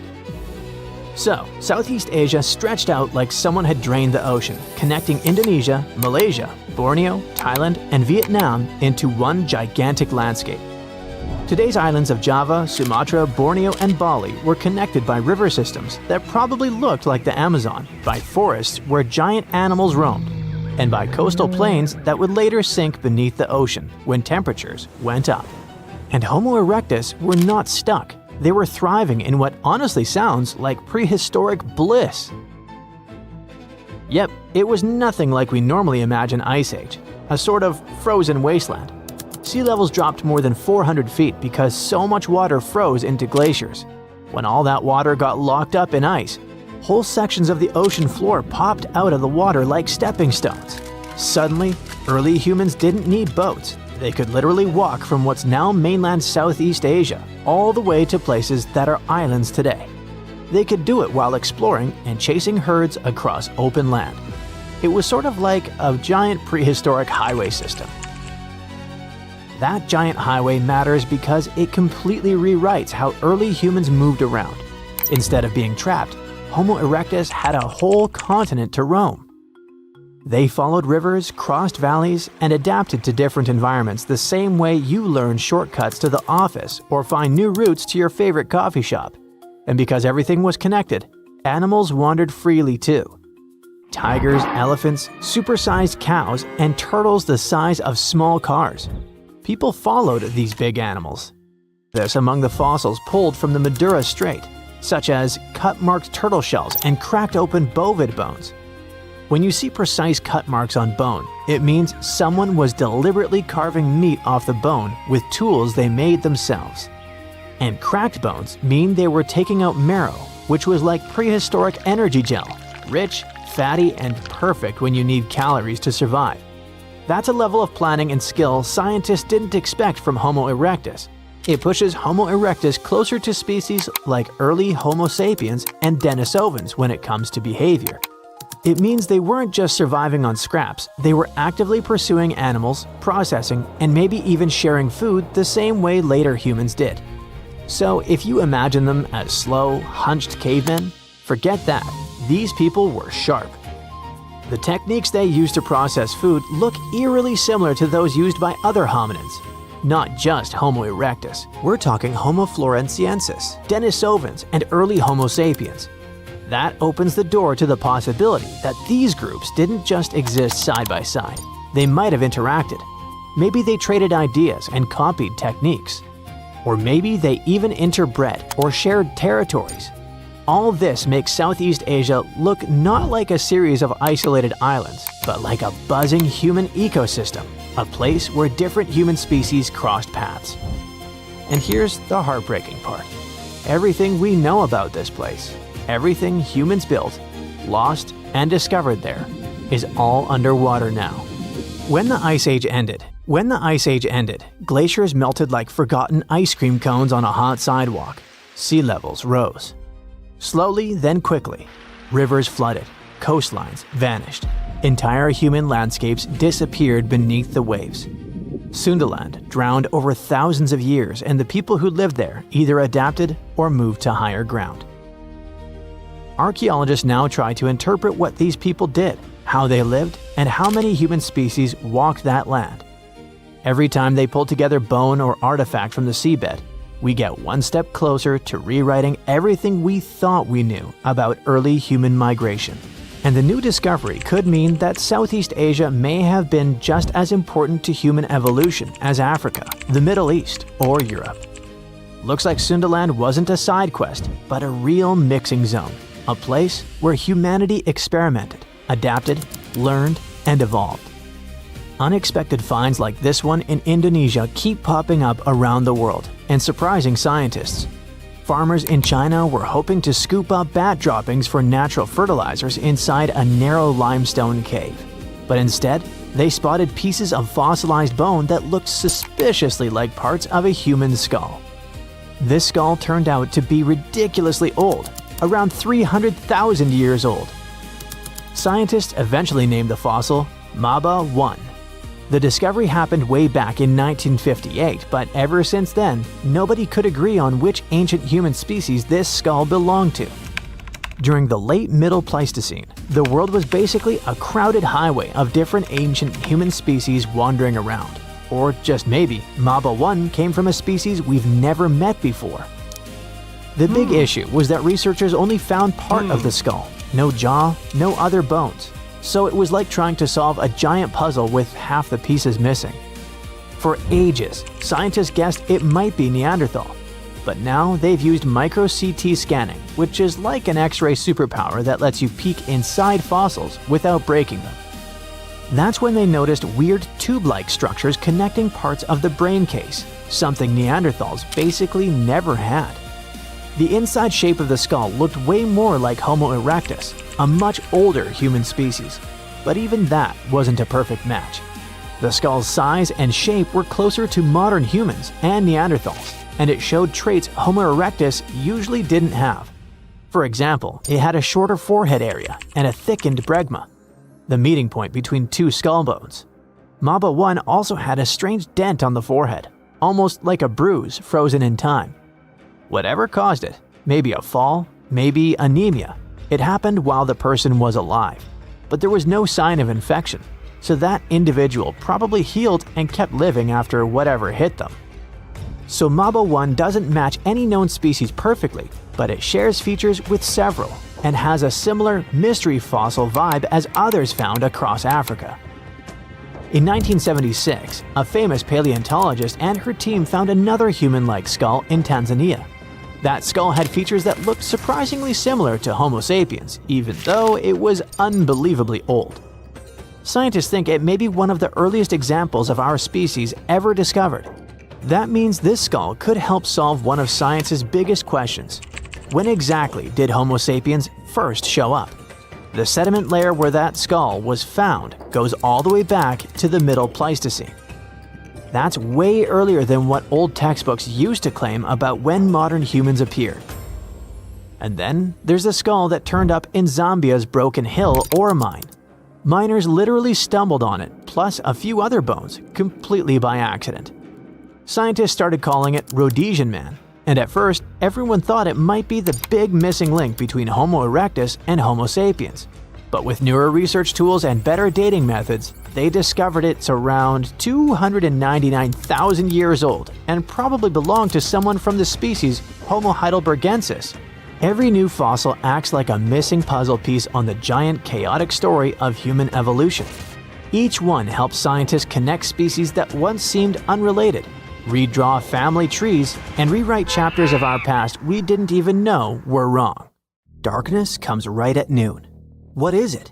The end of the world? Are you getting blind? Is some kind of giant asteroid moving toward Earth? Oh, don't worry. It's just an eclipse, a cosmic event on a planetary scale that isn't scary at all.